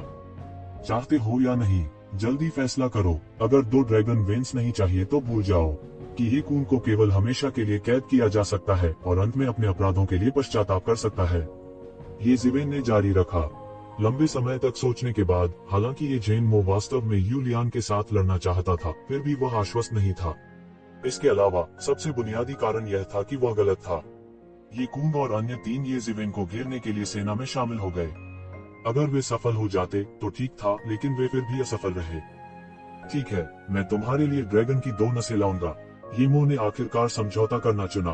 वो ये जीवेन को किसी भी सूरत में नियंत्रित नहीं कर सकता था, इसलिए वह केवल कड़वाहट के साथ हार मान सकता था। लेकिन उसके दिल में वह बेहद डरा हुआ था। कुछ समय पहले ये जीवेन सिर्फ एक अस्तित्व था जिसे वह थोड़े से बल से पूरी तरह से कुचल सकता था। अब वो भी ये शिवेन को नियंत्रित नहीं कर सका। हालांकि ये जेन तियान अब उसका मुकाबला नहीं कर सकता था, लेकिन जब तक यह टू स्पिरिट यहाँ थी वो एक शिवेन के साथ कुछ नहीं कर सकता था। यह आम विशेषज्ञों से भी ज्यादा तकलीफदेह था। उदाहरण के लिए, हालांकि ये जेंटियन ने भी ये जिवेन की रक्षा की थी, लेकिन ऐसा कोई तरीका नहीं था कि वह हमेशा ये जिवेन का अनुसरण कर सके। हालांकि यह टू स्पिरिट अलग था, वो एक शिवेन का पूरी तरह से अनुसरण कर सकता था, इसलिए उसके लिए एक शिवेन से निपटने का अवसर ढूंढना बहुत मुश्किल था। तुम मेरा इंतजार करो। अंत में येमो केवल ये जिवेन को जोर से देख सकता था। सौभाग्य से यह सबसे खराब परिणाम नहीं था। अगर ये कून को ये जिवेन के हाथों मरना पड़ा तो उसके पास रोने के लिए वास्तव में कोई जगह नहीं होगी। दानव दमन शहर ने ये कून की खेती करने के लिए सैकड़ों साल बिताए थे, और अगर वह उसे खो देता तो नुकसान बहुत बड़ा होता। ये मोह की आकृति को अंत में जाते हुए देखकर येज़ेबेल मुस्कुराए और लियान से कहा, देखो क्या किसी ने इसे यहाँ नहीं भेजा। तुम लियान अंत में समझ गए कि येशिवेन का क्या मतलब है। यह निकला, कुनपेंग अंडे को खुद से निकालना मेरे लिए बहुत अवास्तविक है, मुझे स्वयं स्पिरिट क्रिस्टल की अंतहीन आपूर्ति की आवश्यकता है।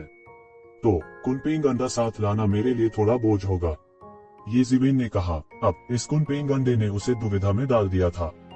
यदि उसके पास यह अवसर नहीं होता तो वह नहीं जानता था कि वह कब कुनपेंग अंडे सेने में सक्षम होगा। यह जीवन में एक बार मिलने वाला अवसर था। आसानी से पैसे ऐंठने का यह मौका वह हाथ से जाने नहीं देता था। निश्चित रूप से ये जेन मो ने जल्दी से 2 ड्रैगन वेन्स भेजे। 2 ड्रैगन नसों के पोषण के साथ कुनपेंग अंडा पहले से कहीं अधिक आकर्षक था। इसे जबरदस्ती 2 ड्रैगन नसों के साथ रचा जा सकता है। हालांकि येज़ेबेल ने इसे मजबूर नहीं किया, क्योंकि वह अच्छी तरह से जानता था कि अगर उसने जबरदस्ती कुनपेंग अंडे को सेया तो न केवल कुनपेंग में जन्मजात कमी होगी, बल्कि इसकी भरपाई करने का कोई तरीका भी नहीं होगा। वह अभी भी अन्य कुलों के ड्रैगन नसों को भेजने की प्रतीक्षा कर रहा था। येज़ेबेल की पेशकश उनके लिए ये जेन मो की तुलना में बहुत अधिक क्रूर थी।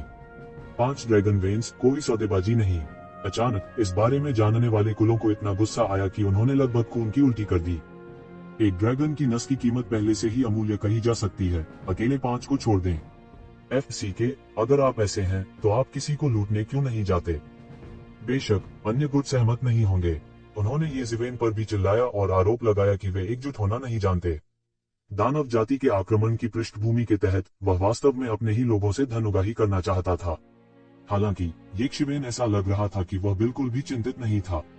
वैसे भी सैकड़ों या हजारों सालों तक उन्हें दबाने में कोई हर्ज नहीं था। वैसे भी इन लोगों के लिए अपने लोगों को छीनने के लिए एक कबीले में भागना असंभव था। आखिरकार ये कबीला एक मार्किस कबीला था और पृष्ठभूमि कोई मजाक नहीं थी। वे दूसरों को लापरवाही से कैसे घुसने दे सकते हैं और अपने सबसे घमंडी शिष्य को ले जा सकते हैं। यह सचमुच बड़ी शर्म की बात होगी। यहाँ तक ये जेन मो भी इसकी अनुमति नहीं देगी। वह पहले ही 2 ड्रैगन वेन्स सौंप चुका था। यदि अन्य कुलों ने कुछ खून नहीं बहाया तो वह कैसे संतुष्ट हो सकता है। उन कुलों ने एकता वगैरह के बारे में जो कुछ कहा, उसके बारे में जो कोई भी अंदर की जानकारी जानता था वह उसे तिरस्कार की दृष्टि से देखता था। आखिरकार ये वही थे जिन्होंने सबसे पहले येशिवेन को घेरने के लिए हाथ मिलाया था। उस समय उन्हें एकता की तनिक भी परवाह नहीं थी। क्या अब एकता की बात करने में थोड़ी देर नहीं हो गई थी। हालांकि हर कोई येशिवेन की स्थितियों से अभी भी बहुत हैरान था। 5 ड्रैगन नसें, वह किस प्रकार की आसमान छूती कीमत थी। उसने वास्तव में इसे चिल्लाने का साहस किया। हालांकि उन कुलों ने यह कहने की हिम्मत नहीं की कि उनकी प्रतिभाएं इस कीमत के लायक नहीं थी। यदि वे वास्तव में ऐसा कहते तो वे महापुरुष इसे कैसे सहन कर सकते थे। एक शांत दृष्टिकोण से 5 ड्रैगन नसें कई वर्षों तक एक बड़े संप्रदाय की समृद्धि का समर्थन करने के लिए पर्याप्त थी। यह एक जीनियस से कहीं अधिक महत्वपूर्ण था। हालांकि यह वही था जो उन्होंने कहा था, लेकिन वे इसे जोर से नहीं कह सकते थे। हालांकि येशिवेन अभी भी जिद्दी थी। संवाद करने का कोई तरीका नहीं था। उन्होंने केवल एक वाक्य कहा, या तो ड्रैगन की नसों को सौंप दो या खो जाओ। वैसे भी उसके हाथों में लोग थे। उन्हें बाहर निकालने से पहले उन्हें सैकड़ों या हजारों वर्षों तक दबाने में कोई बुराई नहीं थी। जब उन कुलों ने यह सुना तो वे इतने उदास हुए कि वे खून की उल्टी करना चाहते थे। अगर सैकड़ों या हजारों साल होते तो वे पूरी तरह बंद हो जाते। उनके साथियों का तो कहना ही क्या, उनके जूनियर्स भी उनसे काफी आगे निकल गए होंगे, तो उन्हें बाद में बाहर करने का क्या फायदा था। हालांकि येशिवेन की बातें बेकार थीं। उसने कुछ नहीं सुना। वह केवल एक स्पष्टीकरण चाहता था और वह था ड्रैगन वेन्स। उसका लालची चेहरा अवश्य ही प्रकट हो गया था। इसके अलावा यह एक अत्यधिक मांग थी। पूरे 1 महीने के बाद लिमिटलेस स्टार पैलेस सबसे पहले थामने में असमर्थ था।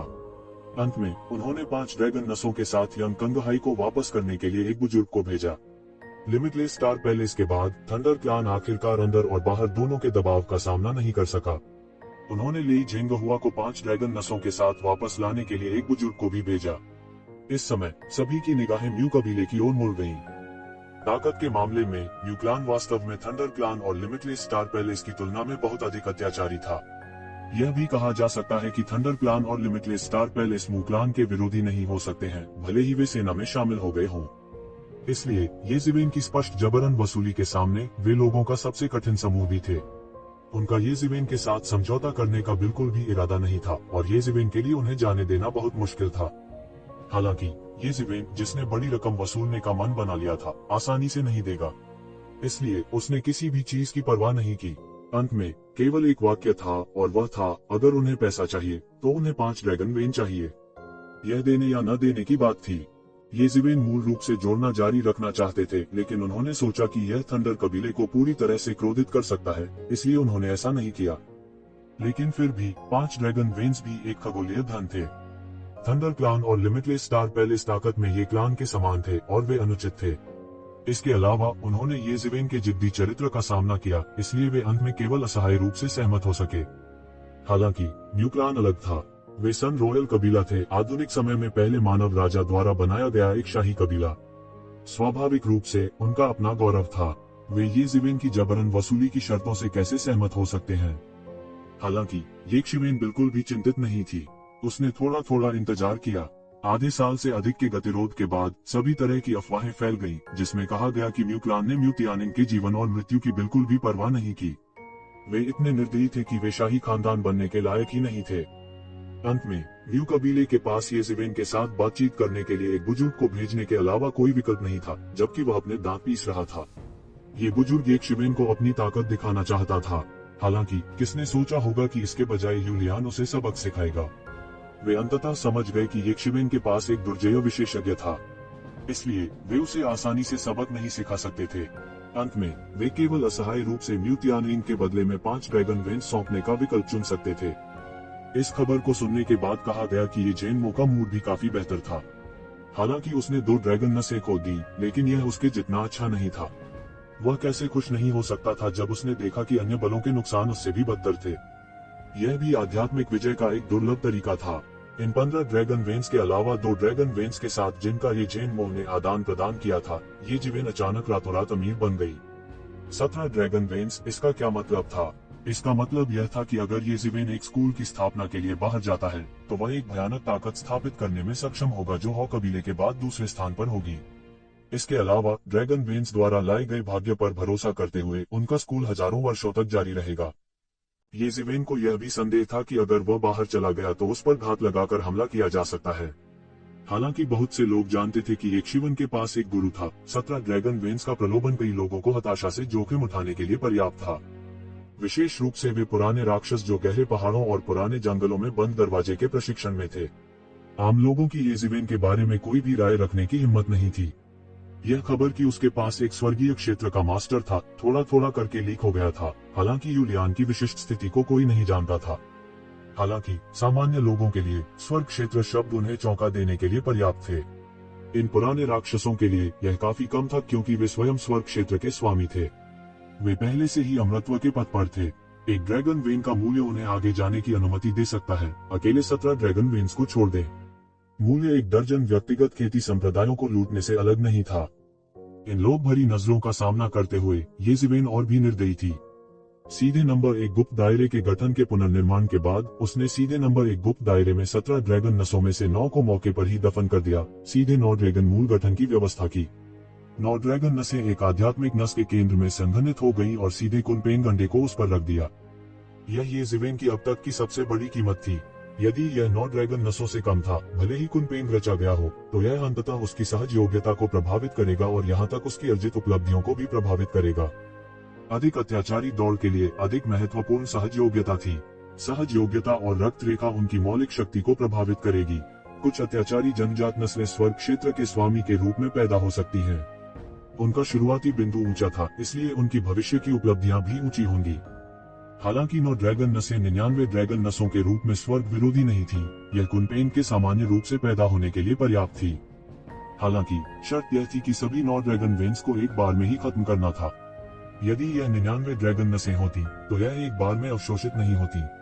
अधिक से अधिक इसका एक हिस्सा अवशोषित हो जाएगा और फिर एक निश्चित अवधि के बाद ये 99 ड्रैगन नसें धीरे धीरे ठीक हो जाएंगी। इस दृष्टि से देखा जाए तो ड्रैगन वेन्स सामान्य जीवों की तरह थे। उनके जन्म, वृद्धि और अंत में मृत्यु की अपनी प्रक्रिया थी।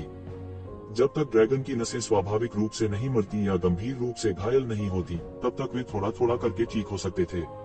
साधारण लोग एक ही बार में सभी ड्रैगन नसों को अवशोषित करने के इच्छुक नहीं होंगे। यह बहुत अधिक बर्बादी होगी। हालांकि येज़ेबेल इस समय इतनी परवाह नहीं कर सकती थी। कुनपेन को बाहर निकालने के लिए वह केवल एक जोखिम उठा सकता था। वैसे भी उसके ऊपर बहुत सारे संसाधन बर्बाद हो चुके थे, इसलिए थोड़ा और खोना कोई बड़ी बात नहीं थी। शेष 8 ड्रैगन नसों में से एक को येमो को अवशोषित करने के लिए सीधे त्यानेवान दर्पण में दफन किया गया था। यह येमो के जागरण को बहुत तेज कर सकता है। दूसरा एक भी यूलियान को खेती करने के लिए दिया गया था। साधना में एक ड्रैगन नस की सहायता से अब आप लियान के लिए स्वर्ग के क्षेत्र में कदम रखना एक सपना नहीं होगा। शेष 6 ड्रैगन नसों में से एक का उपयोग येजिवेन द्वारा मिंगक्सन प्राचीन वृक्ष को खिलाने के लिए किया गया था। पिछली छोटी ड्रैगन नस लगभग अवशोषित हो चुकी थी। वह छोटा ड्रैगन नस अभी पूरी तरह से विकसित नहीं हुआ था। येजिवेन के हाथ में अब ड्रैगन की नस के आकार का 1% भी नहीं था। अब येजिवेन ने मिंगक्सन प्राचीन पेड़ को खिलाने के लिए एक पूर्ण ड्रैगन नस का उपयोग किया। अभी के लिए यह निश्चित रूप से पर्याप्त से अधिक था। फिर उसने दिन और रात अभ्यास करने के लिए शेष 5 ड्रैगन शिराओं को 5 क्यूई संप्रदाय संरचना में व्यवस्थित किया। अगर यह बात बाहर वालों को पता होती तो न जाने कितने लोगों को खून की उल्टी होती। कई लोगों ने ड्रैगन वेन के एक छोटे से हिस्से को पाने के लिए कड़ी मेहनत की, लेकिन जब येजिवेन की बात आई तो यह बहुत अच्छा था। जिसने भी देखा उसका हिस्सा था। येजिवेन की किस्मत की रक्षा करने वाली इन ड्रैगन नसों के साथ येजिवेन की किस्मत बस राक्षसी थी। किस तरह के स्वर्ग की तुलना येजिवेन के स्थान से की जा सकती है? 9 ड्रैगन्स इंपीरियल फॉर्मेशन और 5 क्यूई इंपीरियल फॉर्मेशन था। यह बस अजेय था। यदि साधारण लोग यहाँ कुछ समय के लिए साधना करते हैं तो न केवल उनकी साधना में कई गुना वृद्धि होगी, बल्कि सबसे महत्वपूर्ण बात यह है कि वे ड्रैगन क्यूई से भी दूषित हो जाएंगे। तब से उनका भाग्य असाधारण होगा और उनका तेजी से उत्थान होगा। कुछ कुलों को लूटने के बाद येशिवेन बिल्कुल भी बाहर नहीं गया। इससे कई लोग जो उस पर चुपके से हमला करना चाहते थे बहुत उदास हो गए। हर किसी के पास ये जैन मोड जैसी पहचान और सुविधा नहीं थी जो आसानी से नंबर 1 गुप्त क्षेत्र में प्रवेश कर सकता था। यदि विदेशी शत्रु थे जो नंबर 1 गुप्त क्षेत्र पर आक्रमण करना चाहते थे तो यह मृत्यु को प्रणाम करने के बराबर था। इन ड्रैगन नसों को प्राप्त करने के बाद येजिवेन एक ओटाकू की तरह था जो पूरी तरह से नंबर 1 गुप्त क्षेत्र की रखवाली कर रहा था। उसने एक भी कदम नहीं उठाया और कुनपेंग से घृणा करते हुए ड्रैगन नसों की शक्ति को लगातार जुटाना शुरू कर दिया। यह भी येजिवेन पहली बार स्वर्ग के लाभों का आनंद ले रही थी। उसकी वर्तमान साधना गति की तुलना में अतीत केवल बकवास था। अतीत में नंबर 1 गुप्त क्षेत्र में आध्यात्मिक ऊर्जा को अभी भी समृद्ध माना जाता था, लेकिन येजिवेन द्वारा दफन की गई कई ड्रैगन नसों की तुलना में यह केवल बकवास थी। इसके अलावा येजिवेन की 9 सेरेनिटीज एम्परर फॉर्मेशन द्वारा आध्यात्मिक ऊर्जा को पूरी तरह से अंदर बंद कर दिया गया था। इसका एक भी निशान बाहर नहीं निकलेगा। ये सभी उसके द्वारा उपयोग किए गए थे। अब उसे समझ में आया कि साधना के मार्ग पर पृथ्वी, साथी, धर्म और धन जैसी इतनी सारी कहावतें क्यों हैं। यदि उसने शुरू से ही ऐसे वातावरण में साधना की होती तो उसकी साधना को अपने वर्तमान स्व के साथ पकड़ने में अधिक समय नहीं लगता। लेकिन निश्चित रूप से ग्रीन हाउस में उगाए गए फूल की तुलना उस व्यक्ति से नहीं की जा सकती जिसने कई लड़ाइयों का अनुभव किया हो। कोई आश्चर्य नहीं कि उन प्रतिभाओं की साधना गति अन्य की तुलना में तेज थी। कुछ ही वर्षों में वे उस यात्रा को पूरा कर सके जो आम लोग दशकों या सदियों में भी पूरा नहीं कर सके। यह समय के बदले संसाधनों का पूरी तरह से उपयोग कर रहा था। यह कुछ ऐसा नहीं था जो साधारण बड़े परिवार कर सकते थे। मार्क्विस कबीले में भी कुछ ही ऐसे थे जो इस तरह के उपचार का आनंद ले सकते थे। इसलिए कुछ ही शीर्ष प्रतिभाएं थीं। समय धीरे धीरे बीतता गया। बाहरी दुनिया में पलक झपकते ही 10 साल बीत चुके थे, जबकि येशिवेन लगातार खेती कर रही थी। येजिवेन लगातार अपनी साधना पर ध्यान केंद्रित कर रही थी और एक पल के लिए भी रुकी नहीं थी। हालांकि बाहरी दुनिया में बहुत सी चीजें घटित हो चुकी थीं। दानव जाति अभी भी शाही दरबार को घेर रही थी। जैसे जैसे लड़ाई आगे बढ़ी, दानव जाति ने प्राचीन बैरेंस महाद्वीप के मानव क्षेत्र को तेजी से परेशान किया। अन्य जातियों की तुलना में मानव जाति सभी सैनिक नहीं थी। दानव जाति या दानव पूजा धर्म के शिष्यों का सामना करते हुए नश्वर लोगों के पास कोई प्रतिरोध नहीं था और जल्दी से मारे जाएंगे। इसके अलावा ये नश्वर संपूर्ण मानव जाति की नींव थे। कहने की आवश्यकता नहीं है कि दानव जाति ने इस बात को बहुत सटीक रूप से समझा। उन्होंने एक पल में मानव जाति की दुखती एड़ी में वार किया। इसने मानव जाति को विभिन्न स्थानों पर डेविल रेस को समाप्त करने के लिए अपनी और अधिक ताकत लगाने के लिए विवश किया। 10 साल पहले येजिवेन ने जो तूफान खड़ा किया था वह भी इस तनावपूर्ण स्थिति में पूरी तरह डूब चुका था।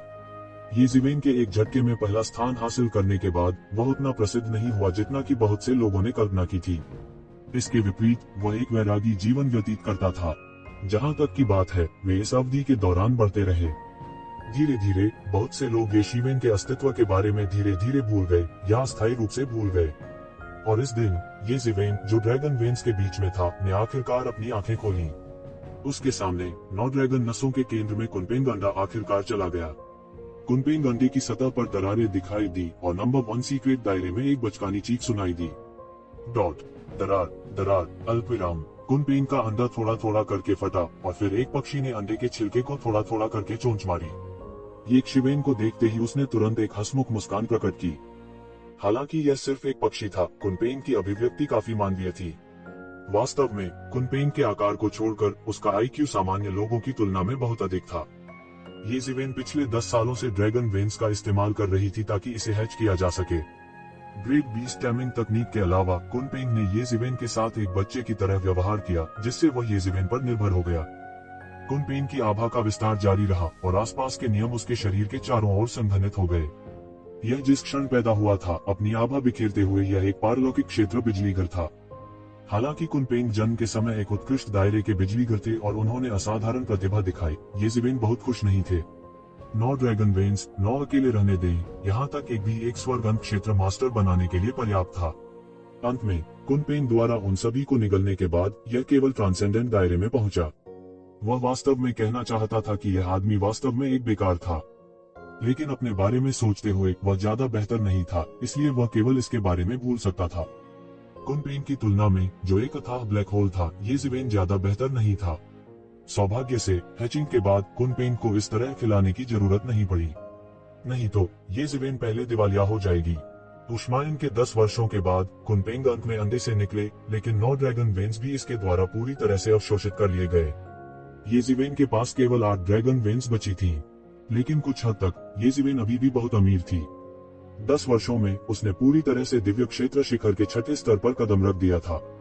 वास्तव में उसने कुछ साल पहले ही दिव्य क्षेत्र के 6ठे स्तर के शिखर पर कदम रखा था, लेकिन उसने तुरंत वहां से निकलने का विकल्प नहीं चुना। उसके संचय के साथ दिव्य लोक के 7वें स्तर में प्रवेश करना पर्याप्त से अधिक था, लेकिन उनकी वर्तमान युद्ध शक्ति पहले से ही आकाशीय क्षेत्र के 9वें स्तर के बराबर थी। यदि वह सामान्य रूप से टूट जाता है, भले ही उसने आकाशीय क्षेत्र के 7वें स्तर पर कदम रखा हो, तो यह केवल उसकी वर्तमान युद्ध शक्ति को थोड़ा बढ़ा देगा और यह स्वर्ग के अंत क्षेत्र के मास्टर के बराबर नहीं होगा। स्वर्ग क्षेत्र और स्वर्ग क्षेत्र के बीच का अंतर स्वर्ग और पृथ्वी के बीच के अंतर जैसा था।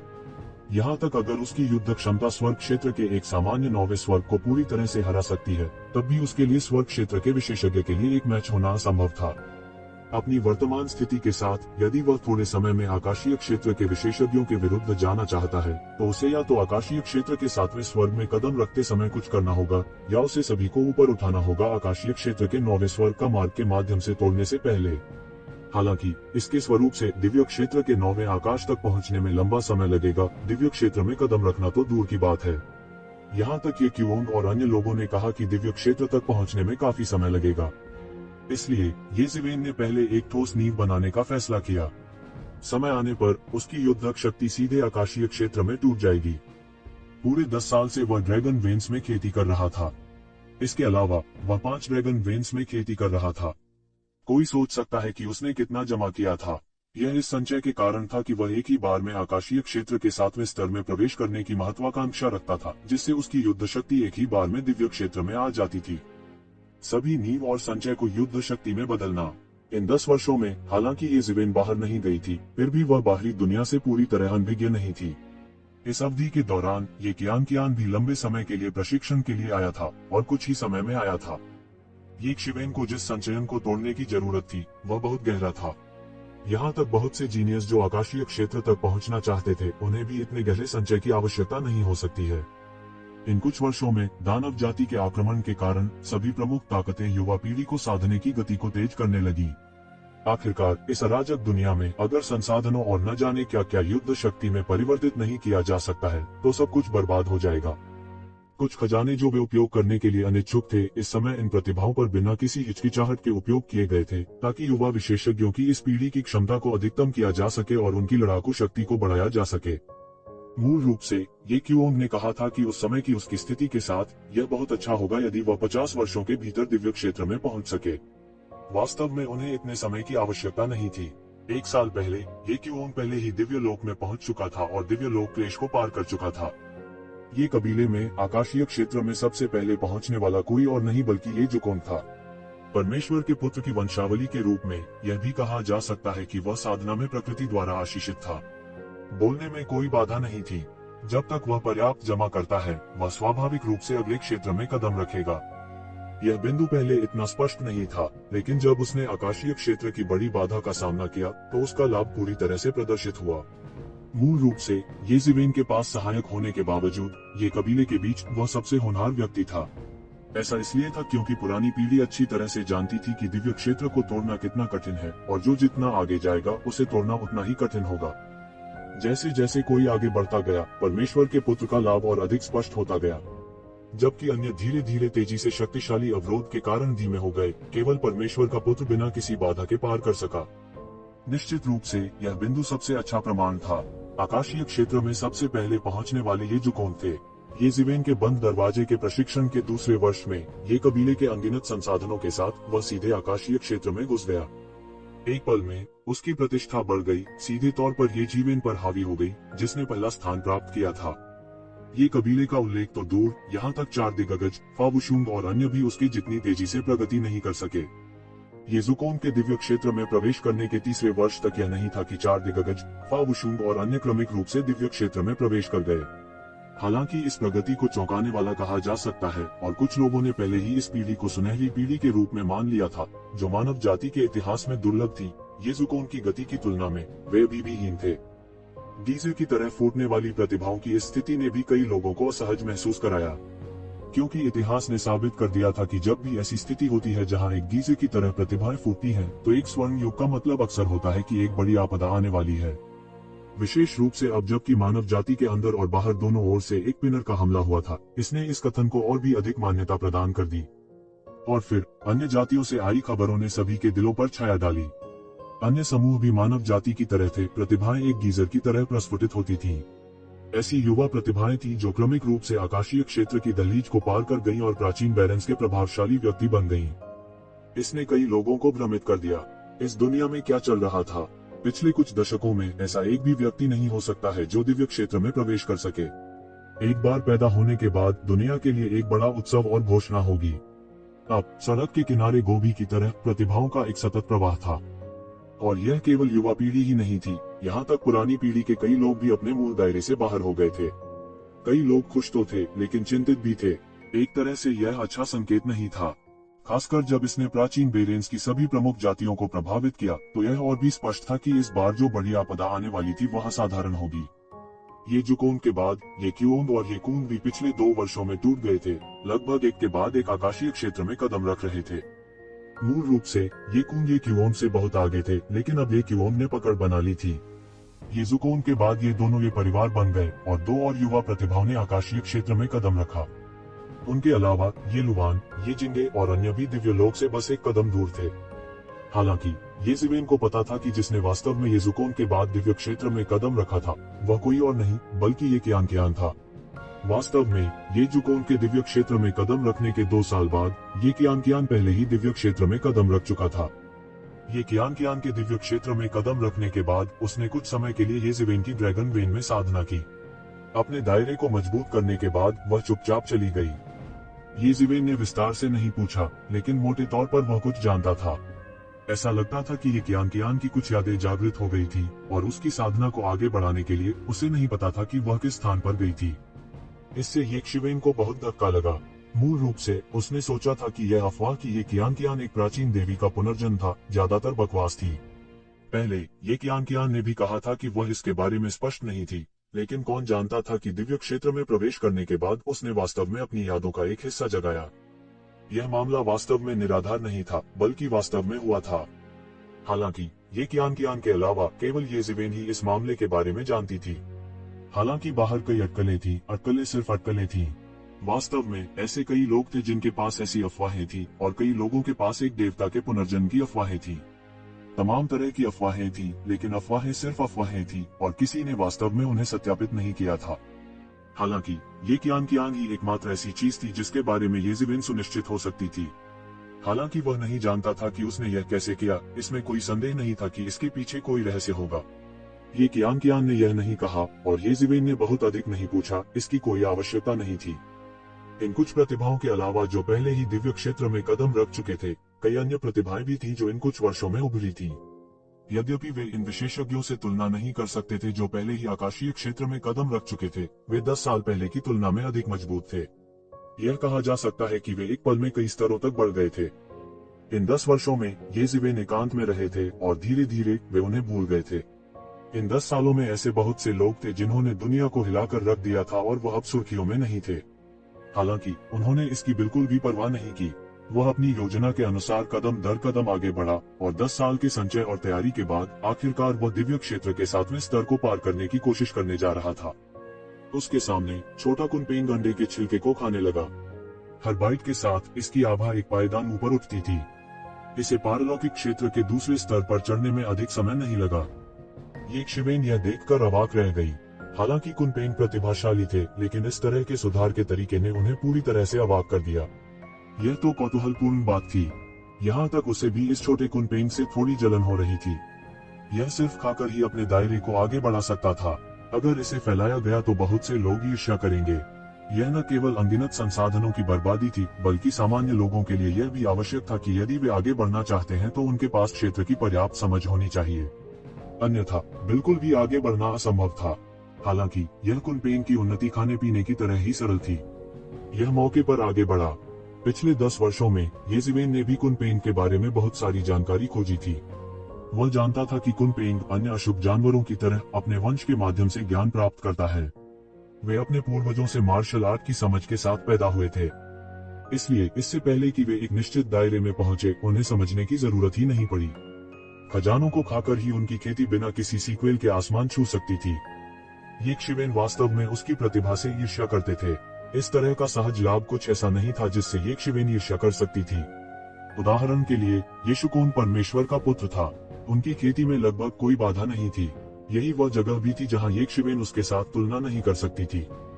थोड़ी देर बाद कुनपेंग ने उसके अंडे का छिलका पूरी तरह से निगल लिया था।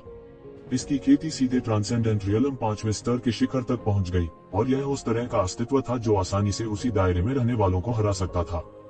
ये शिवेन को इसे हासिल करने के लिए बहुत अधिक मेहनत की जरूरत थी, लेकिन कुनपेंग इसे आसानी से कर सकते थे। अंडे का छिलका खाने के बाद कुनपेंग खुशी से ये शिवेन के चारों ओर उड़ गया। हालांकि ये शिवेन इस समय कुनपेंग की परवाह नहीं कर सकती थी। वह पूरी तरह से खेती में डूबे हुए थे। उसने पहले ही छठे दिव्य लोक के शिखर पर कदम रख दिया था।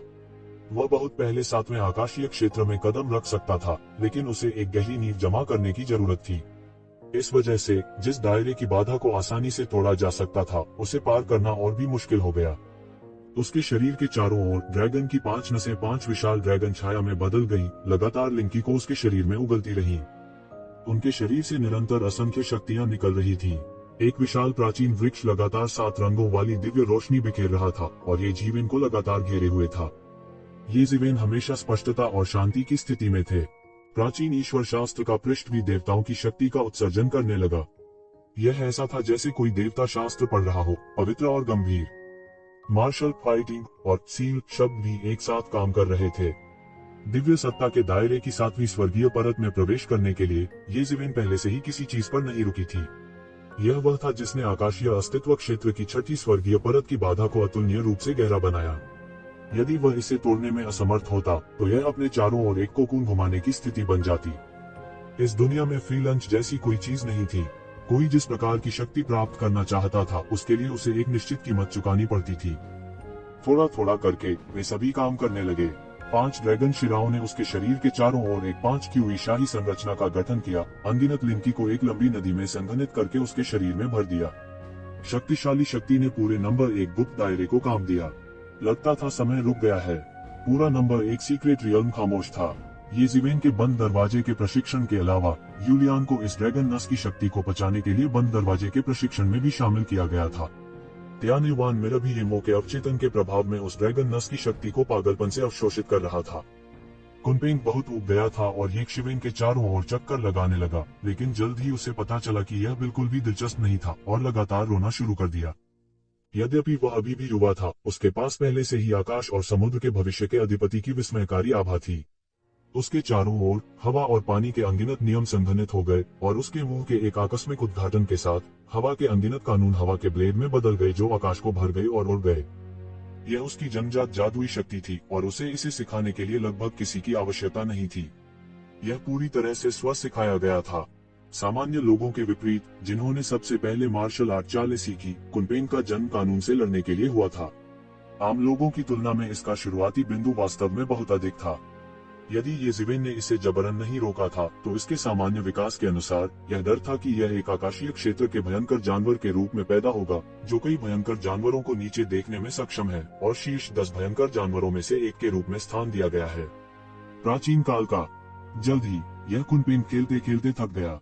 हालांकि यह ज्ञान के साथ पैदा हुआ था और ये शिवेन द्वारा वश में किया गया था, यह अभी भी एक बच्चा था। यह असामान्य रूप से चंचल था और बहुत जल्द यह खेलते खेलते थक गया और नंबर 1 गुप्त दायरे से बाहर निकलने लगा। हालांकि ये जिवेन ने नंबर 1 गुप्त दायरे में एक रक्षात्मक संरचना को फिर से स्थापित किया था। यह केवल बाहरी लोगों के लिए था, इसलिए यह कुनपेन आसानी से गठन से गुजरा और बाहरी दुनिया में उड़ गया। अन्य नवजात शिशुओं की तरह वह भी इस दुनिया के बारे में जिज्ञासा से भरा हुआ था। उसकी गति अत्यंत तेज थी और वह, जिसके पास वायु का नियम था, उसे पवन के नियम का प्रतिनिधि कहा जा सकता था। फूश फूश फूश। इसका आंकड़ा नंबर 1 गुप्त दायरे में लगातार टिमटिमाना शुरू कर दिया। नंबर 1 गुप्त दायरे में हालांकि कई कानून प्रकटीकरण क्षेत्र और यहाँ तक आधे कदम वाले दिव्य क्षेत्र विशेषज्ञ भी थे, कोई भी कुनपेन के उड़ते हुए आंकड़े के माध्यम से नहीं देख सकता था। यहाँ तक उनकी आत्मा भी इसे पकड़ नहीं सकती थी। यह हवा में एक आत्मा की तरह था। हालांकि यह एक वयस्क कुनपेन के रूप में दबंग नहीं हो सकता था, इसमें कोई संदेह नहीं था कि यह निश्चित रूप से एक विशेषज्ञ के रूप में गिना जाता था। इस समय लोगों का एक समूह शून्य से अंदर आया। मुख्य व्यक्ति सफेद वस्त्र पहने हुए था, उसके चेहरे पर एक अहंकारी भाव था। उसने सीधे हवा में कदम रखा और ये कबीले के सबसे रहस्यमय नंबर 1 गुप्त क्षेत्र में प्रवेश किया। उनके पीछे पीछे कई लोग चल रहे थे। लीड में 2 लोग थे। एक नीले रंग के लबादे में एक युवक था, जो अपने हाथों को अपनी पीठ के पीछे करके खड़ा था। छोटी उम्र में ही वह एक अद्वितीय अधिपति की तरह थे। उसके दूसरी तरफ वास्तव में ये कबीले ये कून की युवा पीढ़ी के शीर्ष विशेषज्ञ थे। ये क्लैन के पीछे ये क्लैन के कई विशेषज्ञ भी थे। नीले लबादे वाले युवक के अलावा कई विशेषज्ञ भी थे, लेकिन वे ये कबीले के विशेषज्ञ नहीं थे। यह नंबर 1 गुप्त क्षेत्र है जो आपके ये कबीले में लंबे समय से अफवाह है। मुझे नहीं लगता कि यह इतना अच्छा है, नीले लबादे वाले युवक ने अहंकार से कहा। उसकी ताकत इतनी मजबूत थी कि एक नजर भर से ही वह पूरे ह्यूमन सीक्रेट दायरे को देख सकता था। ये हमारे ये कबीले की नई प्रतिभाएं हैं। असली विशेषज्ञ अभी भी पृथ्वी गुप्त दायरे और मानव गुप्त दायरे में हैं। ये कून की अभिव्यक्ति थोड़ी बदल गई। फिर उसने दांत पीसकर कहा, 10 साल पहले की तुलना में ये कून, जिसने दिव्य क्षेत्र में कदम रखा था, के पास पहले से ही एक अद्वितीय अधिपति का आचरण था। वह पहले से बिल्कुल अलग थे। अब उसे पूरी तरह से वयस्क माना जा सकता था। यहाँ तक उसके गुरु ये जेन मो का भी इरादा था कि वह उसे दानवों का दमन करने वाले शहर के भगवान का पद संभालने दे। ये जेन मो ने पहले इसका उल्लेख नहीं किया था, क्योंकि उन्हें उम्मीद थी कि ये कूंद आगे जा सकते हैं और कबीले के नेता की स्थिति के लिए प्रतिस्पर्धा कर सकते हैं। अपनी प्रतिभा और साधना के साथ जो सभी से बहुत आगे था, अभी भी आशा थी। लेकिन किसे पता था कि बाद में उसे ये जिवेन द्वारा पकड़ लिया जाएगा, जिससे उसकी प्रतिष्ठा गिर जाएगी। उसके बाद ये जुकोंग हर किसी से बहुत आगे निकल गया, सीधे एक ही बार में दिव्य क्षेत्र में कदम रखा। इसके बजाय वह ये कून से एक कदम तेज था, जिसकी खेती मूल रूप से उसकी तुलना में अधिक मजबूत थी। बस इतना ही नहीं था, ये क्योंग, जो हमेशा उसके पीछे था, उसने वास्तव में उसकी तरह ही स्वर्ग के क्षेत्र में कदम रखा था।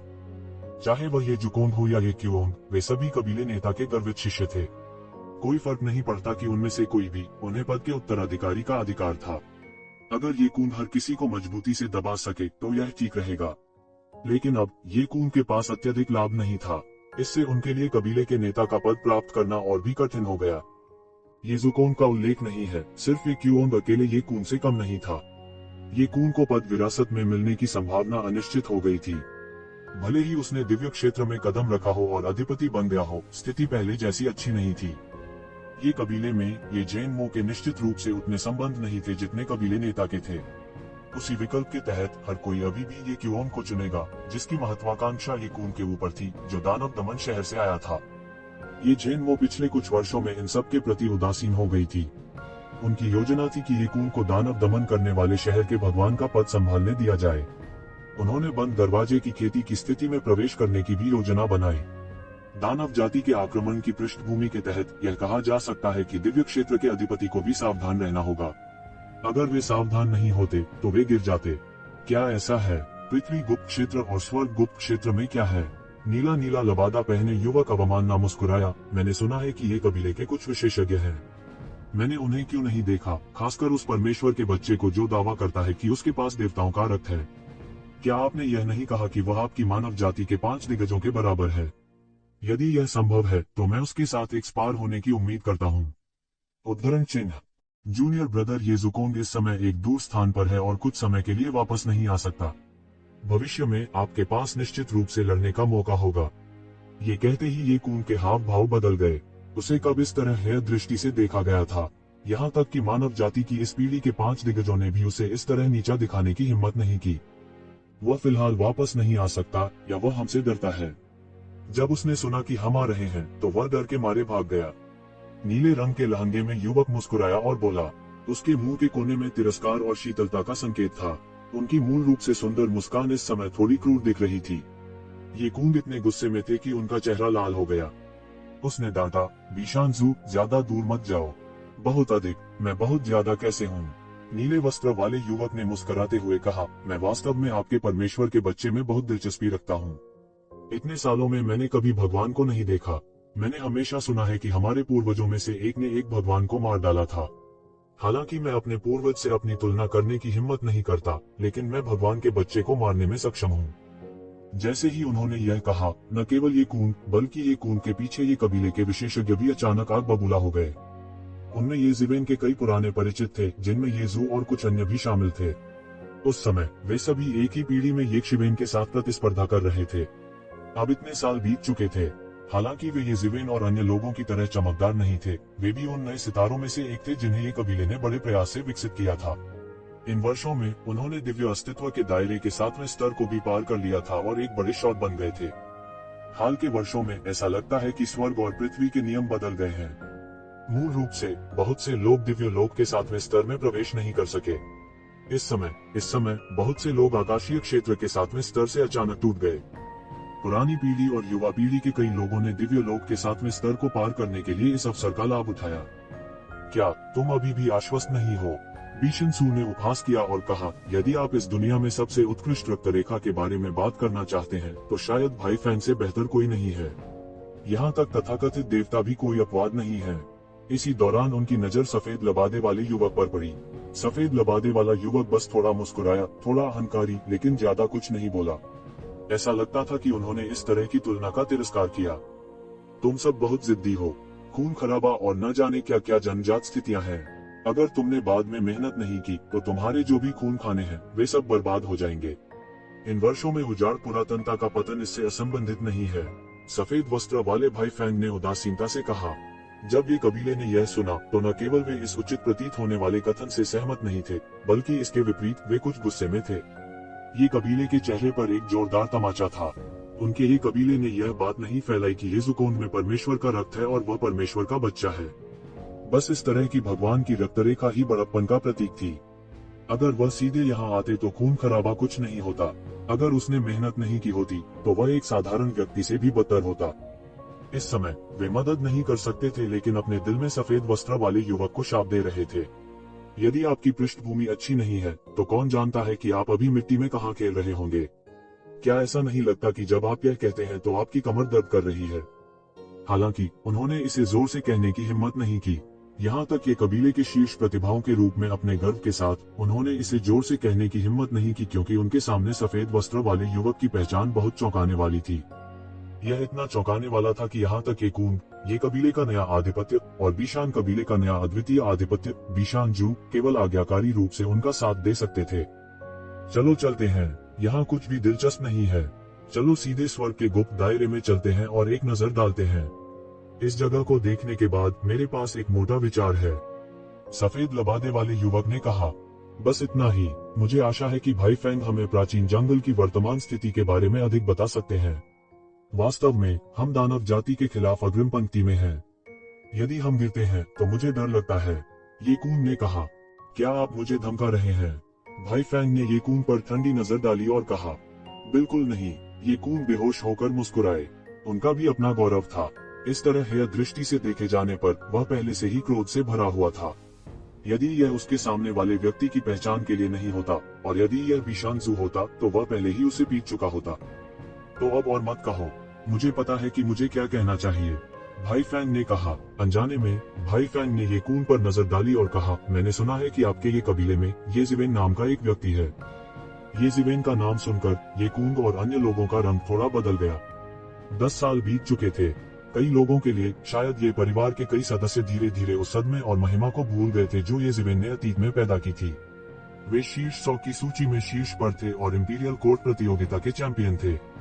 इस युग में जहां बड़ी संख्या में प्रतिभाएं उभर रही थी, उन्हें जल्दी ही बुला दिया गया था। बहुत से लोग अपनी धूल भरी यादों से ये जिवेन का नाम याद कर सकते हैं, लेकिन यह सिर्फ एक याद थी। उन्हें ज्यादा कुछ नहीं लगा। इस समय जब उसके साथियों ने आकाश क्षेत्र के 7वें स्तर पर कदम रखा था और उसके पूर्व विरोधियों और पराजित विरोधियों ने सभी आकाश दायरे में कदम रखा था, वह एकांत में रह रहा था और लंबे समय से उसकी बात नहीं सुनी गई थी। समय जल्द ही किसी ने उसकी ओर ध्यान नहीं दिया। हालांकि उन्होंने इंपीरियल कोर्ट हेगेमनी की चैंपियनशिप जीती थी, बहुत से लोग जानते थे कि अंत में ये जिवेन ने इंपीरियल कोर्ट के मौजूदा 5 टाइकून को हराने के लिए एक स्काई रियलम मास्टर की मदद पर भरोसा किया था। यह उनकी ताकत का प्रतिबिंब नहीं था।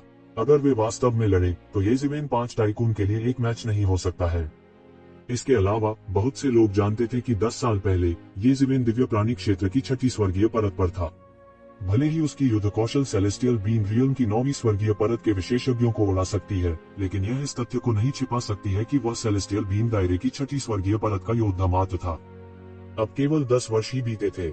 यदि वह आकाश क्षेत्र के 6ठे स्तर से आकाश क्षेत्र के 9वें स्तर तक जाना चाहता है या यहाँ तक आकाश क्षेत्र तक जाना चाहता है, तो यह बिल्कुल असंभव था। साधना स्तर का अभाव उसका लाभ हुआ करता था, जिससे वह जल्दी से दूसरों के बराबर पहुंच जाता था। लेकिन अब यह उसका घातक नुकसान बन गया था, जिससे वह दूसरों को पकड़ने में असमर्थ हो गया था। इसके अलावा पिछले 10 वर्षों में उसकी कोई खबर नहीं आई थी, जिससे कई लोगों को लगा कि वह गिर गया है। यहाँ तक अगर वह एक दिन आकाश क्षेत्र में कदम रख सकता है, तो यह कई सालों बाद होगा। कम से कम कुछ समय के लिए वह सभी के द्वारा बुला दिया गया था, लेकिन अब मौजूद ये परिवार के सदस्यों के लिए यह अलग था। ज्यादातर लोगों ने ये जिवेन की किंवदंतियों के बारे में सुना था और ये जिवेन की असली ताकत नहीं देखी थी, लेकिन उन्होंने वास्तव में उस युग का अनुभव किया था जब एक शिवेन का प्रभुत्व था। उनमें से कुछ ये जिवेन के दोस्त थे, कुछ ये जिवेन के दुश्मन थे और कुछ ये जिवेन से हार गए थे। उनके लिए ये जिवेन का नाम पूरी तरह से अलग वजन और रुतबा था। भले ही पिछले 10 सालों में उनकी कोई खबर न आई हो, लेकिन किसी ने उन्हें कम आंकने की हिम्मत नहीं की। अगर ड्रैगन की 17 नसों का पूरा उपयोग किया जाता तो एक शिवेन किस हद तक सुधार कर सकता था, यह बिल्कुल अकल्पनीय था। खासकर ये कून 10 साल पहले ये जिवेन द्वारा पकड़े जाने की बात एक शर्म की बात बन गई थी कि वह इस जीवन में धो नहीं सका। भले ही उसने आकाश के दायरे में कदम रखा हो, फिर भी वह वैसा ही था। अपने गुरु ये जेन मो से ये कून को पता था कि ये जिवेन के पास एक स्काई रियल्म स्पिरिट है जो हर समय उसकी रक्षा करती है। यहाँ तक उसका मालिक भी उसका विरोधी नहीं हो सकता था, इसलिए उसने आकाश क्षेत्र में कदम रखने के बाद एक शिवेन को खोजने का विचार छोड़ दिया। लेकिन अब जब भाई फैंग ने ये जिवेन का जिक्र किया तो उसका दिल धड़क उठा। वास्तव में ऐसा कोई व्यक्ति है, मुझे नहीं पता कि भाई फैंग को कैसे पता चला। ये कून ने रुककर जवाब दिया। भाई फैंग ने थोड़ा खुश होते हुए उपहास किया, फिर कहा, तुम्हें कैसे पता चला है ये जिवेन? मुझे कहना चाहिए आपके ये परिवार में भी बहुत प्रसिद्ध है। उद्धरण चिन्ह, वह वास्तव में थोड़ा प्रसिद्ध है, ये कून ने कहा। सिर्फ थोड़ा ही प्रसिद्ध नहीं है, उस समय वह आपकी मानव जाति की रॉयल कोर्ट प्रतियोगिता का चैंपियन था और मैंने यह भी सुना था कि ये कून आप उसके द्वारा एक झटके में पकड़ लिए गए थे। तुम चारों एक साथ वास्तव में उसके लिए कोई मुकाबला नहीं थे। इस समय बीशानजू ने अजीब लहजे में कहा। इसने उसके पीछे विशेषज्ञों के झुंड को जोर से हंसने का कारण बना दिया। यदि यह सामान्य परिस्थितियों में होता तो उनमें दिव्य क्षेत्र अधिपति का मजाक उड़ाने की हिम्मत नहीं होती। यह मरने के लिए कहने से अलग नहीं होगा, लेकिन इस समय बीशानजू के पीछे वे बेईमान थे। इसके अलावा यहाँ भाई फैंग भी थे, तो उन्हें किस बात का डर था? ये कून का चेहरा हरा और फिर सफेद हो गया। वह मामला उसका सबसे बड़ा अपमान था और न केवल बीशानजू ने फिर से इसका उल्लेख किया, बल्कि इसके विपरीत इस तरह के अजीब लहजे में यह उसके चेहरे पर एक थप्पड़ था। ओह, मुझे उम्मीद नहीं थी कि उसमें कुछ क्षमता होगी, यह थोड़ा आश्चर्यजनक है, भाई फैंग ने ठंडी मुस्कान के साथ कहा। तू कून ने इस भाई फैंग को अजीब तरह से देखा। क्या ऐसा हो सकता है कि यह भाई फैंग वास्तव में एक शिवेन को जानता था और उसके लहजे से ऐसा लग रहा था कि उसकी एक शिवेन के साथ नहीं बनती थी? यदि यह पहले की बात होती तो शायद उसके मन में ये श्वेवेन से छुटकारा पाने के लिए भाई फैंग को भड़काने का विचार आता। लेकिन अब जब वह परिवार के मुखिया के पद के लिए लड़ना नहीं चाहता था, तो उसके पास असंतुष्टों से छुटकारा पाने का विचार नहीं था। ये जिवेन अब लगभग एक बेकार व्यक्ति की तरह था और उसने आकाश के दायरे में कदम नहीं रखा था, इसलिए उसका विरोधी होना उसके लिए असंभव था। भले ही उसने उससे छुटकारा पा लिया हो, फिर भी ये क्यूओंग और ये जुकोंग थे, इसलिए उसकी बारी बिल्कुल नहीं थी। इसके अलावा यह मामला ये परिवार के चेहरे से जुड़ा था, इसलिए उनका रवैया स्वाभाविक रूप से अलग था। मुझे नहीं पता कि वह अब कहाँ है, मुझे मत बताओ कि वह भी एक दूर स्थान पर है, वरना मैं तुम्हारे साथ बाहर हो जाऊंगा, भाई फैंग ने ठंडेपन से कहा और उनके स्वर में एक जंगली आभा थी। बिल्कुल नहीं, यह बस इतना ही है। ये कून ने इस भाई फैंग को एक बदसूरत अभिव्यक्ति के साथ देखा। क्या यह भाई फैंग पासा पलटना चाहते थे? मुझे वहां ले आओ, मैं अब ये जिवेन देखना चाहता हूँ, वह कौन है? भाई फैंग ने उदासीनता से कहा, मैं आपको सच बता सकता हूँ, इस बार मैं ये शिवेन को देखने आया था, अन्यथा मुझे आपके ये परिवार से मिलने में दिलचस्पी क्यों होगी? भाई फैंग के ये शब्द मजबूत आत्मविश्वास से भरे हुए थे। ये परिवार का उल्लेख नहीं है, उन्होंने मानव जाति की भी परवाह नहीं की, इसलिए इस समय उन्होंने स्वाभाविक रूप से विनम्रता से बात नहीं की। ये कून के पीछे के लोग बदहवास थे, यह बहुत ज्यादा था। अपनी ईमानदारी दिखाने के लिए ये कबीले ने इस ब्रदर फैंग के लिए पहला गुप्त क्षेत्र भी खोल दिया था। उसकी हिम्मत कैसे हुई ये कबीले को इस तरह से देखने की? यह असहनीय था। स्थिति तुरंत शांत हो गई। अचानक आकृति उनके पास से गुजरी और अपनी साधना के साथ उन्होंने व्यवहारिक रूप से इसे पहले संभव क्षण में महसूस किया।